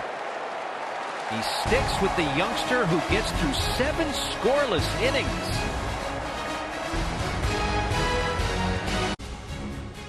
This copyrighted telecast is presented by authority of the Office of the Commissioner of Baseball and may not be reproduced or retransmitted in any form, and the accounts and descriptions of this game may not be disseminated without express written consent.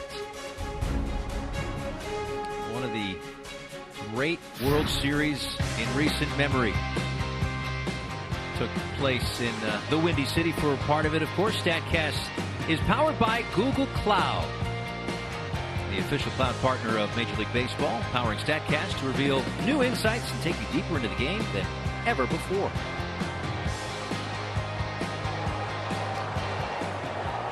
Paul Severino, Tom Verducci, JP Morosi, the rest of our great MLB Network crew with you here as Nico Horner flies a ball out to left field. Kwan puts that one away. One pitch, one out as Hunter Gaddis takes over. Part of that group bullpen that's trying to get on track and get a little bit closer to last year's production. Yeah, and I think the bar was set so high. You see his numbers there. Still good. Stuff really good. Just not quite as exceptional as that entire pen was last year. This is Michael Busch.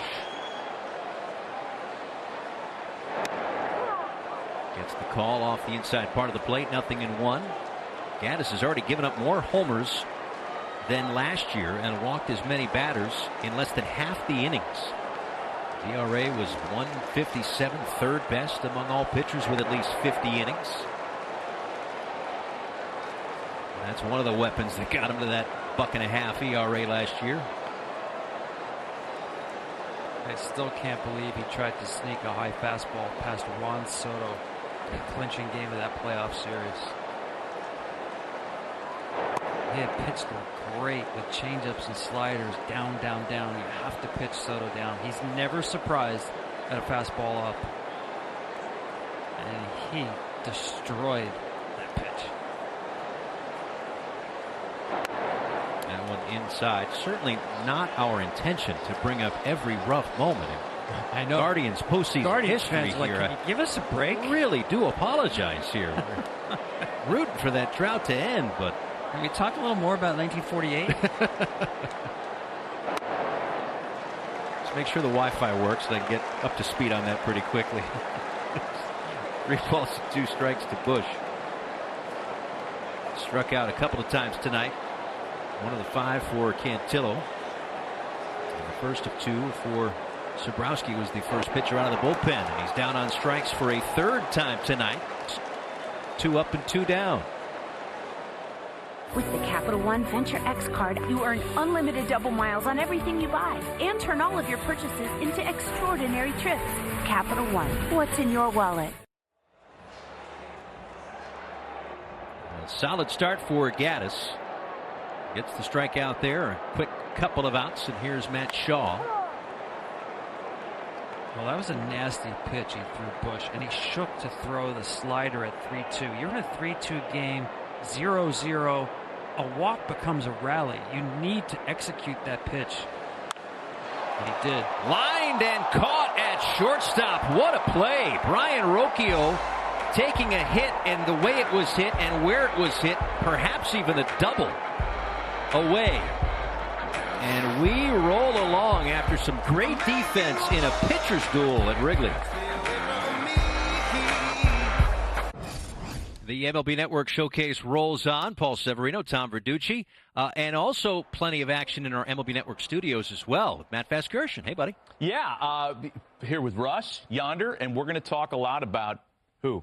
Yuri Perez. He's got a new pitch. He's on a Yuri Perez Believe it or kick. not, he's throwing 100 miles an hour. He's got that wicked slider, but I'm telling you, he's as healthy as ever, and he's got a new pitch. Russ, do you want to talk about good ball? Who else do you want to talk about? He's this in Florida. You want to talk about the Marlins Let's and the stay out Padres? east, though. The big series in Toronto, the Yankees and the Blue Jays. Good one. That division getting tight. And we're going to watch Robbie Ray pitch against his old team and his old haunts in Phoenix, guys, coming up on MLB tonight. Hey, Matty, after Game 7 of the 2016 World Series, how long did you not have a voice for? Like a week? Blew it out. Blew it out. Left Nice. it in Cleveland. Good. No need to save it at all. All right, gentlemen, we'll check in with you when this one goes final. Drew Pomeranz misses outside. New pitcher for the Chicago Cubs. I mean, you were Here are the numbers here for Pomeranz. This is his 26th game, and, well, I guess he's been great with a 0 ERA as that one's fouled away. But, Tommy, you were there for the World Series in 2016. I know you're working and you're very professional. I've seen you in your craft. But, like, was there any fan in you that was enjoying it? Oh, I mean, you had to, right? 100% of the time. Most especially during that rain delay in Game 7. Now, there's a lot of Cubs fans who would think over the years it would take an act of God for the Cubs to win the World Series. Right. It turned out to be true because without that 17-minute rain delay, I don't think it happens. It really did change not just the temperature of that game or the night, but the flow of the game changed. So I'm on the Cubs side of the field. I'm right by Joe West and Joe Madden right there. And when the Cubs came back, I had no idea that behind me, Jason Hayward was calling that famous team meeting. I mean, we're really rubbing it in on Cleveland fans. T-shirts now reminding them. And they came out like a high school football team on Friday night taking the field. Yeah. The energy completely changed.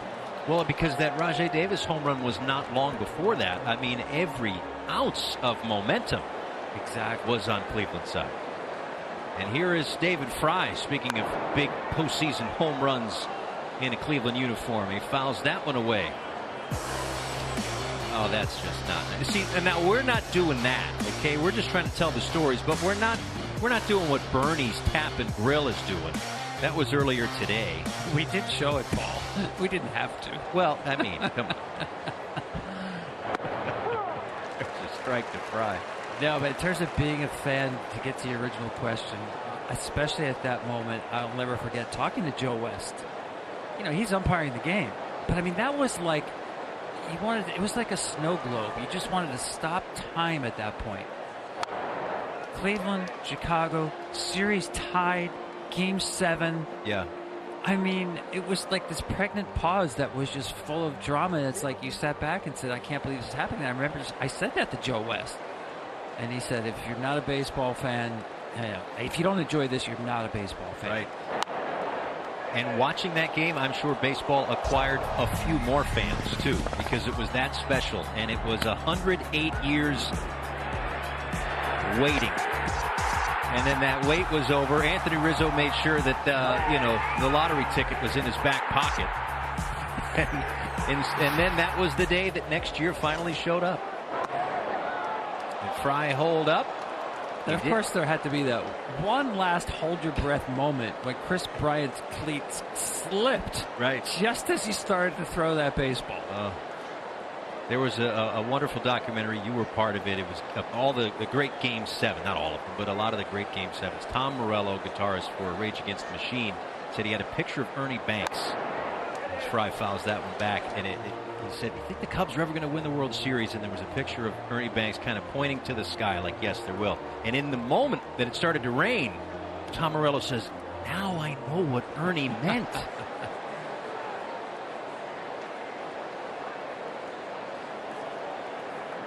Well, we're just playing one today, but it's been a good one as Fry chases that one. Pomeranz gets the swing and the miss. Boy, how good has Pomeranz been? He's got a little bit of that David Wells arm action you were talking about, Paul. I mean, he looks like a guy who can pitch into his mid-40s. And I know he's had injuries in the course of his career, but really smooth mechanics.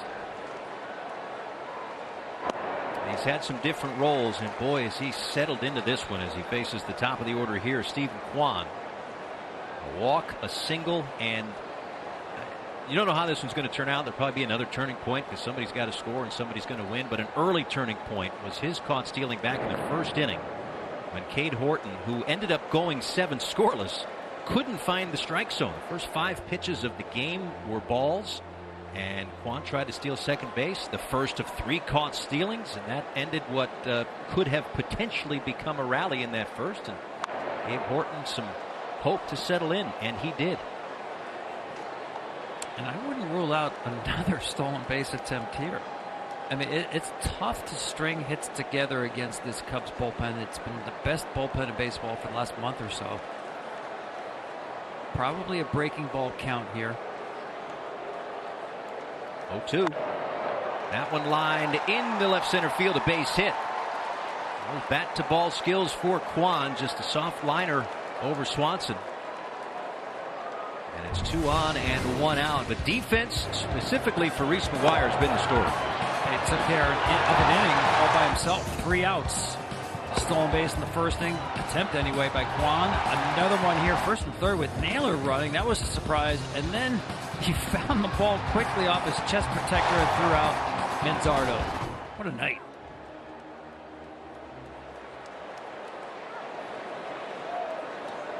And you got to give him credit too, getting Horton through those 7 scoreless and getting him back on track at least for a night, as Manzardo cuts and misses at 93 miles an hour. It's 0-1. Manzardo a ground out, a line out, a single, and another of those caught stealings. I would stay firm with the fastball here. Manzardo's hitting 186 on fastballs. That's surprising to me. He is a good hitter, will be a good hitter.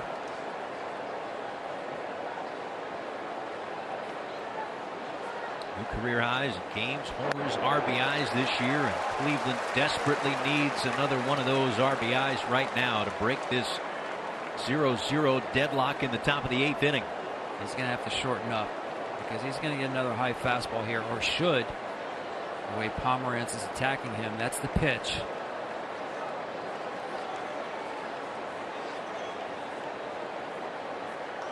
One and 2. Got him. Just froze him. Now tomorrow at 3 o'clock, there's bound to be fireworks at Citi Field as Aaron Judge and the Yankees take on Francisco Lindor, Juan Soto, and the New York Mets. A July 4th edition of the Subway Series beginning at 3 o'clock Eastern Time right here on MLB Network. You know, we talked to Stephen Vogt about Manzardo, and he mentioned he was in between for a month or so, and he still is. When you take a fastball down the middle like that, when you should know it's coming, that's being in between. And a pitching change for the Cubs back in a moment.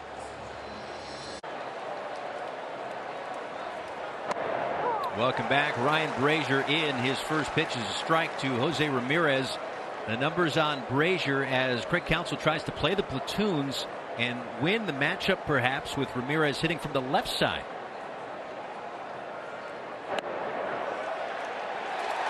He went around, 0-2.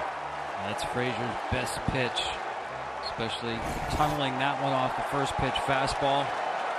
Boy, that was close. Quickly 0-2, and they get up at Wrigley. Here it comes. He lays off. Yeah, the lefty-righty splits this year for Ramirez, who, lefty or righty, has gone 20 at-bats without a hit. Against left-handed pitchers this year, 2 homers. Against right-handed pitchers, 11. Foul outside of first. That's the pitch he's been missing. Fastballs in the zone. He got one there, just a little too quick.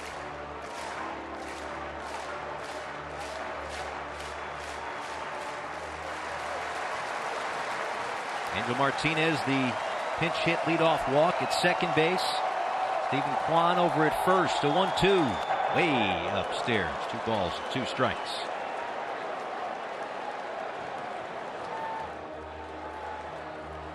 You got to be careful if you want to come back with that slider. You got to make sure it's underneath the zone. Don't throw it in the zone. Tried to go down and in. That time Ramirez definitely lays off. And an action pitch here. First and second, 2 outs and a full count. And that was a great take. Brazier did exactly what he wanted to do.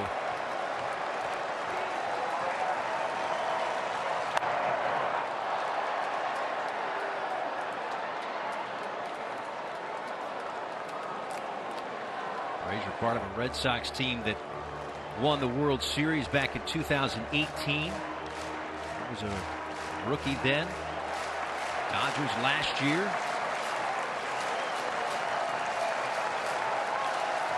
Another 3-2. And Ramirez Martinez lifts one out towards shallow left center field. PCA calling everybody off, and he makes the catch. What a game we've got, scoreless. The MLB Network Showcase is brought to you by Fisher Investments, clearly different money management. And in part by Mother's High Performance Car Care, formulated for fanatics. Right where we started. Only 7.5 innings into this one. Paul Severino, Tom Verducci, JP Morosi with you as we head to the bottom of the 8th inning. 0-0. Both teams have had some chances, but pitching and defense have bailed out those pitchers that have gotten into some trouble. Some changes here for the Guardians. Schneemann moves to shortstop with Martinez into the ball game, and Austin Hedges takes over behind home plate. Hunter Gaddis stays in the ball game. Reese McGuire to first, and Santana steps on the bag. One away. Let's check in with JP Morosi. Paul, as Ian Happ steps to the plate, I had a great conversation with him earlier about the way the Cubs play defense. He used a word that you rarely hear in baseball to describe a defense: suffocating. You hear that often in football, maybe hockey, but the idea is that with 3 Gold Glovers across the outfield for the Cubs, when the ball is in play, they transfer that into outs at a very high rate. Certainly helped Cade Horton for the start of his life here tonight. I would say so. He was terrific tonight. Got good defense behind the plate and also out in the more conventional areas where you hope to get some good defense as well. Here is Ian Happ, one of those Gold Glove outfielders, taking the ball outside. But oddly enough, when the Guardians did get their hits, it was like they were right up the middle, right past the great Nico Horner and the great Dansby Swanson. But nothing to show for it to this point. Happ takes a breaking ball for a strike. I mean, it's been a good ball game. Yeah. No runs scored, but it's not like there has not been action. We've had lots of guys thrown out on the bases, good defensive plays.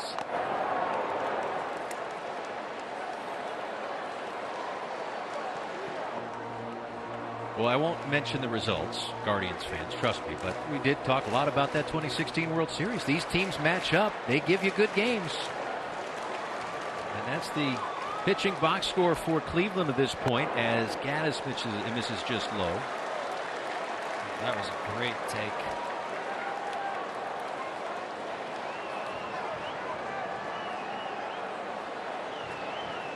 Three balls and 2 strikes to Happ. And he skies one out toward shallow left center field. And that's Kwan to put it away. Well, let's take a look at BetMGM and the MVP odds in the National League. Oh, you like Shohei Ohtani, do you? All right. That's pretty good. But also on the list, Juan Soto, Kyle Tucker, and his teammate Pete Crow Armstrong. I mean, this is where you might want a secondary award, right? Because it doesn't seem like Ohtani's really ready to share it with anybody else. Well, there's the Hank Aaron Award. I guess so, yeah, that's what I'm saying. Just something else that could spread the wealth a little bit. This is a fascinating at bat right here with how Gaddis wants to pitch Kyle Tucker. 0-0 game, 2 outs, bases empty. He's swinging for extra bases here. This is not just get me on base. This is looking to drive the baseball. Change up there, first pitch. He was sitting fastball.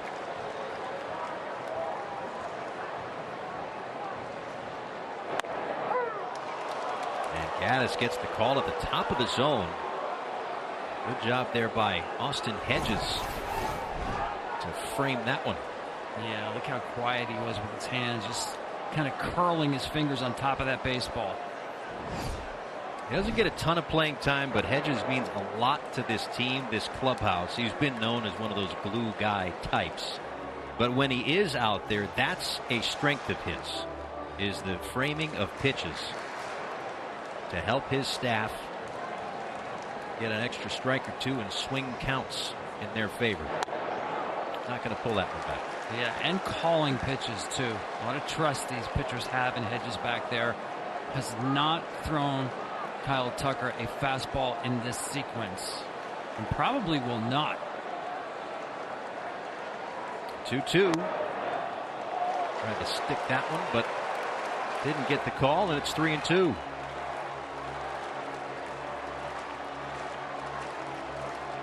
This has to be a slider that breaks out of the zone. He left it in the zone. I said out of the zone because there you want your best slider. You see, Gatti's not happy with that pitch either. You want that to present as a strike and move out of the zone. You don't want a strike-to-strike slider here with Kyle Tucker in box. He can lose that. See where he goes. 3-2.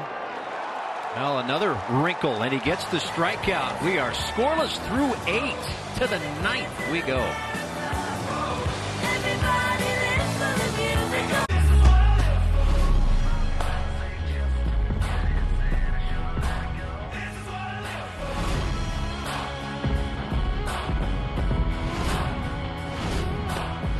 Swanson able to apply the tag. They knew something was up.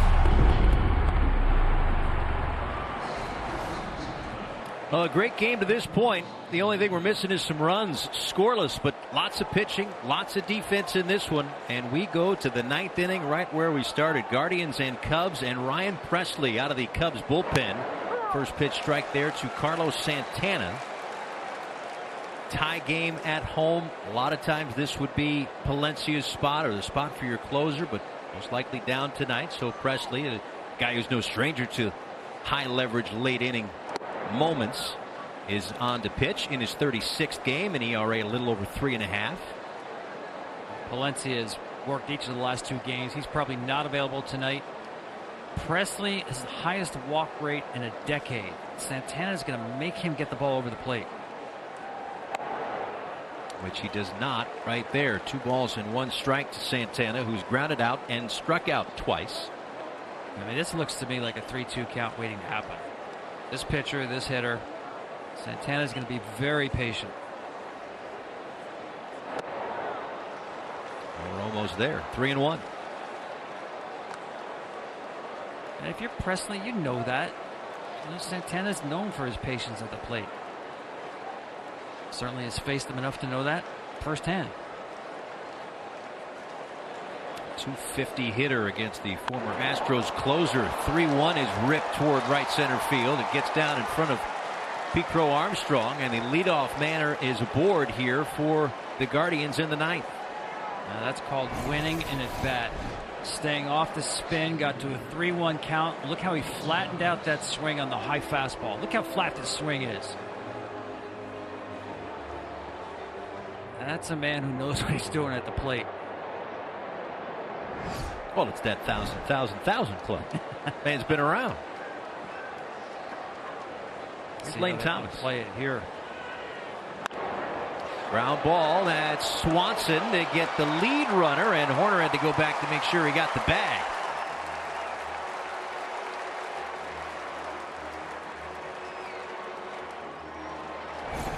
Well, you're right, Paul. It looked like the throw maybe took him off the base a little bit, but the reach back with the foot got the bag.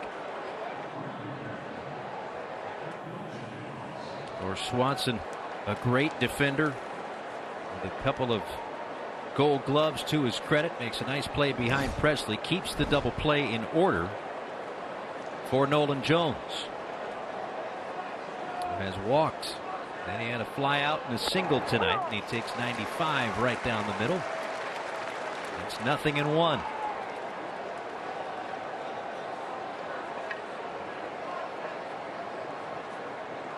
Pressly a couple of times an All-Star in 2019 and 2021.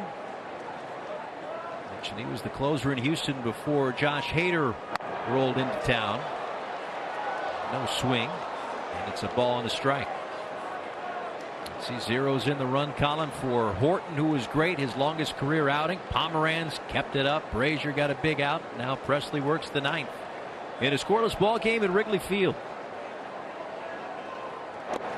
In the dirt, knocked down, and kept close enough by McGuire. I was just going to say, if you're Thomas at first base, the secondary lead is so important here.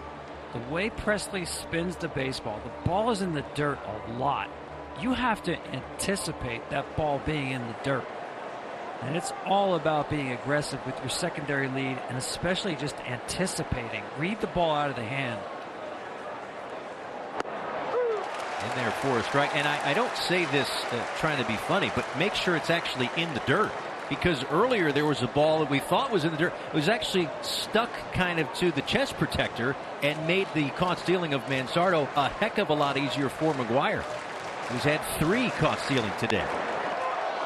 Just outside, and it is a full count to Jones. Yeah, this game right now is being competed at 90-foot increments. Every base is huge. Question now is, do you start the runner at first base 3-2? I would not, because of the swing and miss.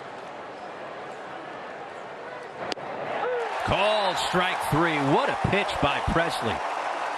And Jones didn't love it.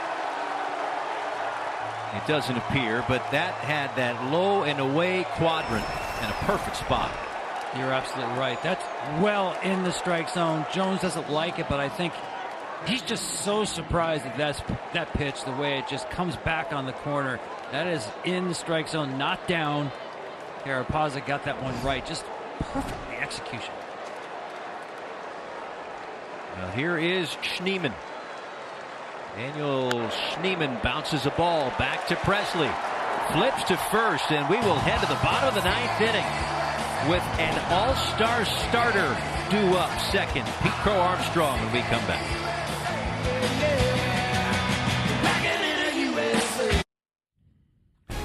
Wrap up your 4th of July with a doubleheader of interleague play right here on MLB Network. First at 6:30 Eastern Time, it's the Rangers and the Padres from San Diego. Then at 9:30 Eastern Time, the Royals travel to the desert to take on the Diamondbacks. Friday Night Baseball presented by Traveler Whiskey on MLB Network. Well, this is going to be fun. Settle in, kids. Here's Emmanuel Clase, who over the last few years has been one of, if not the best closers in the game. And he's going to face Seiya Suzuki, Pete Crow Armstrong, and Dansby Swanson in a scoreless game in the bottom of the 9th.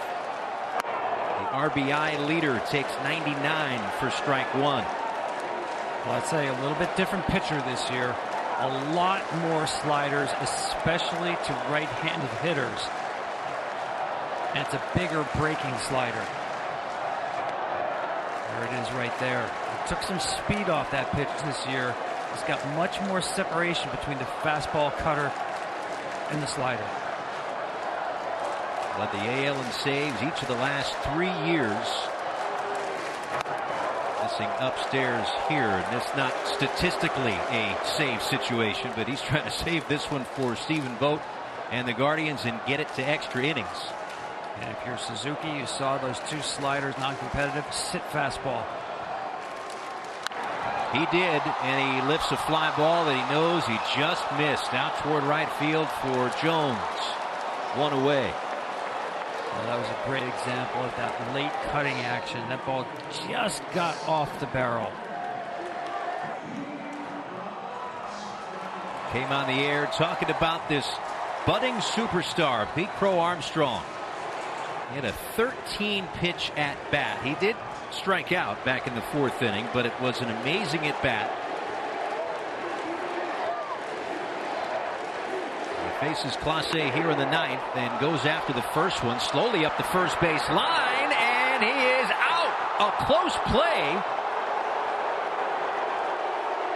And Craig Counsell will wait to see if Clase actually made contact with PCA, who looked like maybe he went under the tag. You might as well challenge it. Why not? Got the challenge at the 9th inning. I didn't think he tagged him.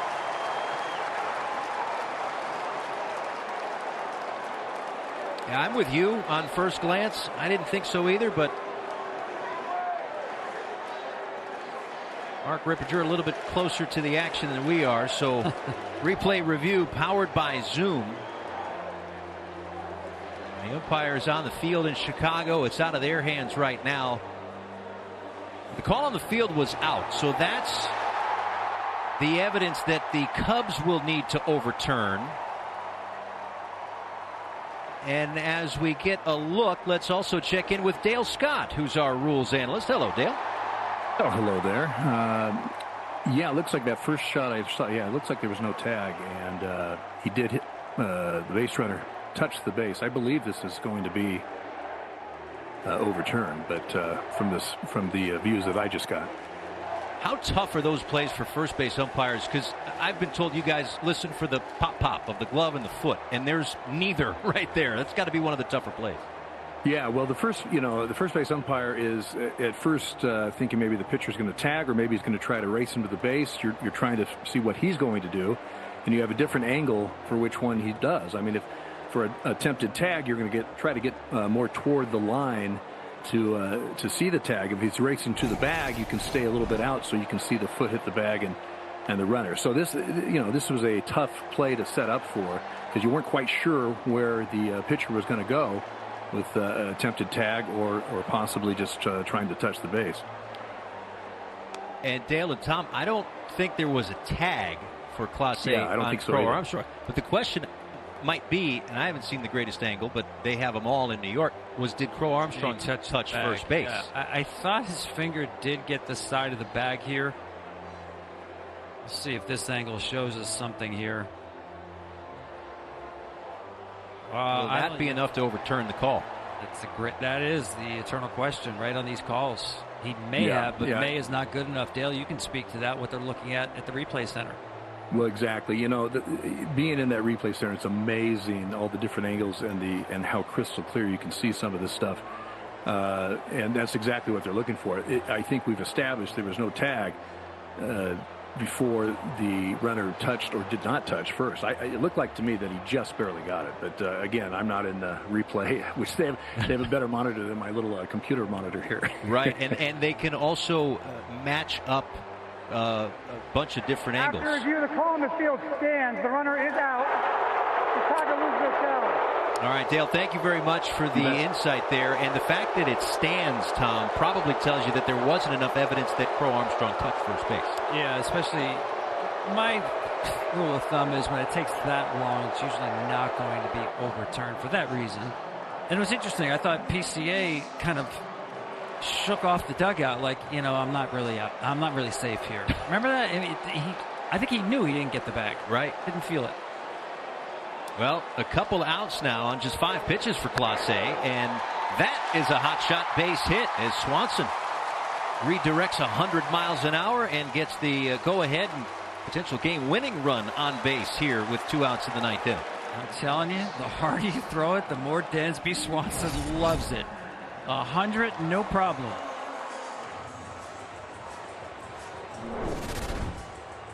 Such a close play, game of inches. After the replay review, now 2 outs, but after the knock, Swanson at first, and here is Nico Horner, who sends a fly ball out toward deep left field, but not deep enough. Stephen Kwan with just enough room. Hey, if the wind is blowing out, we're all going home. Instead, we're going to the 10th. Extra innings on MLB Network Showcase are presented by Geico. Get more baseball, get more with Geico. Well, a scoreless ball game, top of the 10th inning. Our MLB Network Showcase. It's been a good one, just no runs to show for it. Paul Severino, Tom Verducci, and John Morosi down on the field. The last of a 3-game series. Teams have had some chances, but now both teams will begin with a rally as Daniel Schneemann is the placed runner. He made the last out of the 9th inning. He's at second to start. And it's Angel Martinez who pinch hit and walked his first time. This is Chris Flexen, new pitcher for the Cubs. The first pitch in there for a strike. His 16th game of the year. A clean 4-0 record with an 0.64 ERA, falling in line with that great Cubs bullpen this year. Yeah, they've done a nice job finding bullpen options, veteran guys. You saw his numbers. He's not necessarily a swing and miss guy, though. So Martinez here has to. These are always the pivot at bats in these extra innings. Have to move the runner at least. You can't get him in, productive out. And how the strategy changes top and bottom of the inning if it's still tied. That one up and away. A ball and 2 strikes. If you move the runner, it changes everything. It forces the infield in, runner on third, less than 1 out. Another out can score him, but the empty at bat really puts the visiting team behind. Taken down and in to Martinez, who made his debut last year in 43 games. Got a new career high in games, doubles, homers, stolen bases this year. Waits on a 2-2 from Flexen. Schneemann at second base. Full count.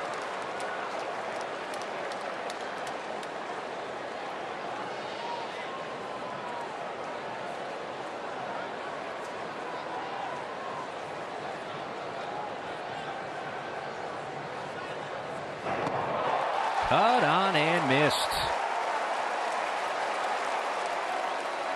Want more MLB stats? Just ask Siri. What pitcher has recorded the most strikeouts in MLB history?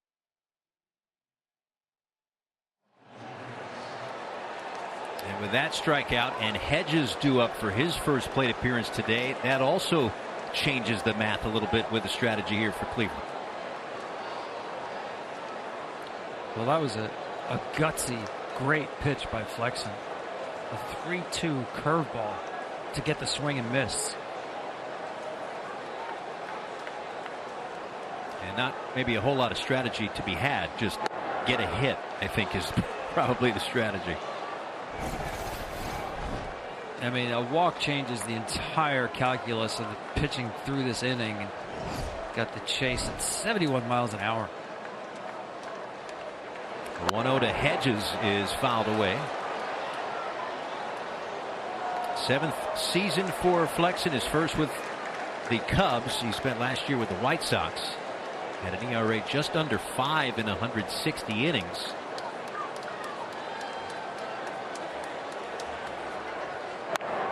And a check swing is caught in foul territory. What a play by Michael Busch.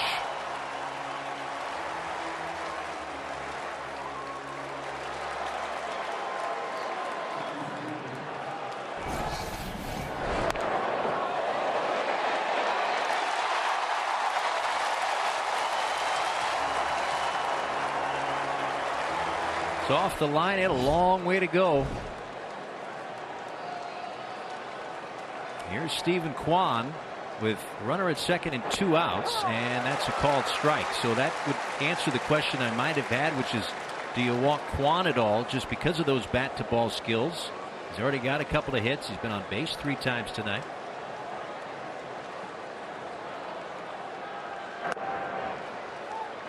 One on one. Well, Stephen Kwan is such a good hitter, as you mentioned, because of the bat-to-ball skills. He's especially good on breaking stuff.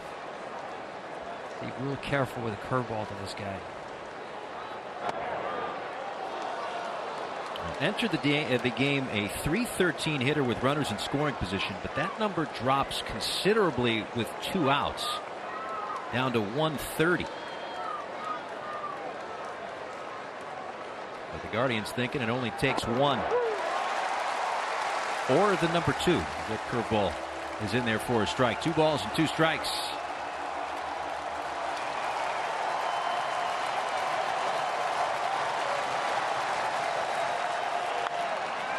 In the air, Happ drifting back, plenty of room, makes the catch. So the Cubs another chance to walk it off, and they'll have a rally when we come back. To the bottom of the 10th we go. Still a scoreless ball game. Nico Horner, who made the final out of the 9th inning as the place runner at second base. And now we'll see how the strategy may change for the Cubs, needing just a run. He's not going to bunt. Doesn't look like it. Last time Michael Busch batted, he was 19 years old playing in a college summer league. I mean, it's amazing you got through the minor leagues and never had a sacrifice hit. You also have the 8 and 9 hitters behind you. So you want him to swing the bat. 0-1. That's in the dirt. A nice backhand pick by Hedges. And Clase back out to work here for the 10th inning. A relatively easy and low pitch count 9th. But this is the first time that he's been asked to try to get 4 outs or more this year. Ground ball to shortstop. Schneemann makes the play. So no bunt, but in essence a sacrifice, moving the winning run 90 feet away. And, of course, a million different things can happen to get that run home, and the Cubs hoping one of them goes their way. And we'll see now how the Guardians play it defensively. The infield coming in. The outfield may do the same. Absolutely. That's the big difference. That first batter in extra innings, the productive out, changed the calculus. That's Matt Shaw taking just outside. A couple of flyouts to center field today. They lined out to the shortstop. One walk-off hit for Shaw. And here's a fly ball hit deep out towards center. Lane Thomas will get there, but plenty deep to score Nico Horner. And the Chicago Cubs walk it off in 10 on a sac fly.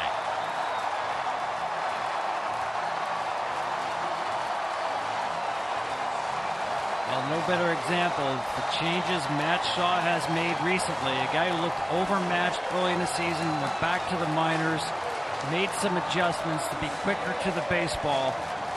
That was a 100-mile-an-hour cutter. Drove to the warning track. 2 productive outs. The difference in this ball game. Yeah, I feel like a liar. We came on talking about this prolific Cubs offense. They only got 1, but it was enough, and it's another 1-run win for them. They're now 14-8 in 1-run games, and they continue to just find ways to win at this point of the season. Well, how about their bullpen? They've allowed 1 earned run in their last 10 games. That has a lot to do with their record in 1-run games, the ability to win these games late, because the bullpen, no matter who Craig Counsell calls on, gets the job done. And it was a start by Cade Horton. It was his deepest, his best of his career. 7 scoreless innings, 5 hits, a couple of walks, 5 strikeouts. And again, you go back to that first inning. I know it's the first inning, and we played 9 more after that, but he couldn't find the strike zone. His first 5 pitches were out of the zone. Stephen Kwan, and we talked about it, maybe it was a missed sign, but he was caught stealing. And then after that, it was like, oh, okay. And then Horton settled in, and again, goes 7 scoreless. Yeah, that's a good point. They handed him an out at a moment where he was just trying to find his command. And after that, it was just lights out. He got better as the game went on, actually, taking the ball into the 7th inning.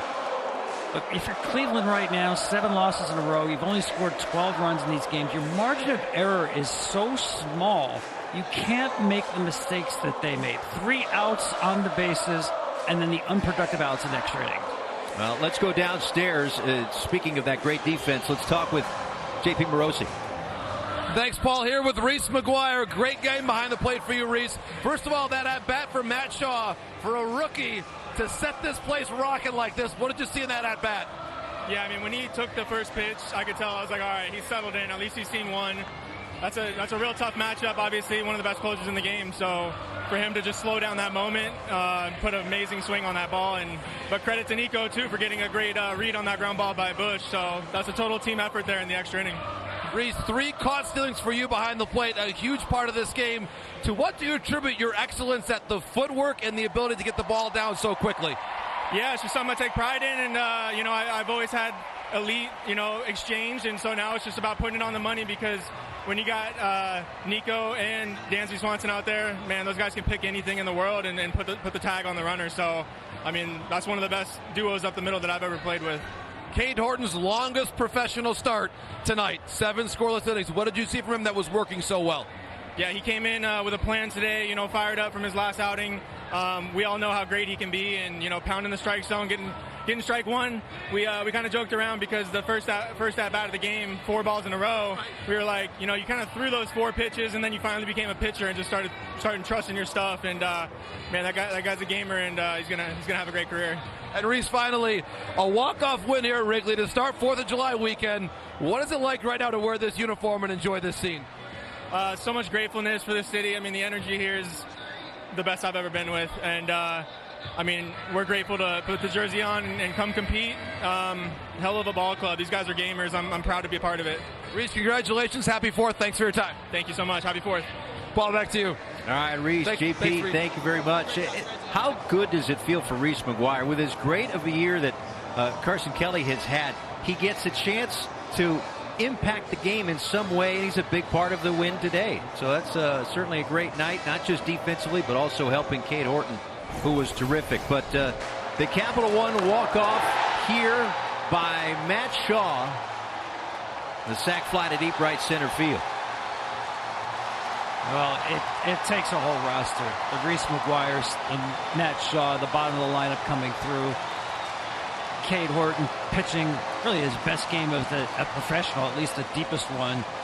And that's why this team is off to a start that Chicago has not seen. I'll bring it up, since the 2016 Chicago Cubs. How'd that turn out? Pretty well. I think the ending of that movie is something Cubs fans would like to see again. Yeah, a sequel for sure. That was the Capital One walk-off by Matt Shaw. Capital One donating $1,000 to the Jackie Robinson Foundation for every walk-off this season. A low-scoring game, but an exciting one for sure. Sunday, July 13th at 5 Eastern, MLB Network brings you all the coverage you're going to need for the 2025 MLB Draft. And coming up next, it's the MLB Tonight post-game show. For Tom Verducci, John Paul Morosi, the rest of our great MLB Network crew, this is Paul Severino saying goodnight. Thank you so much for watching our MLB Network Showcase. 1-0 Cubs in 10.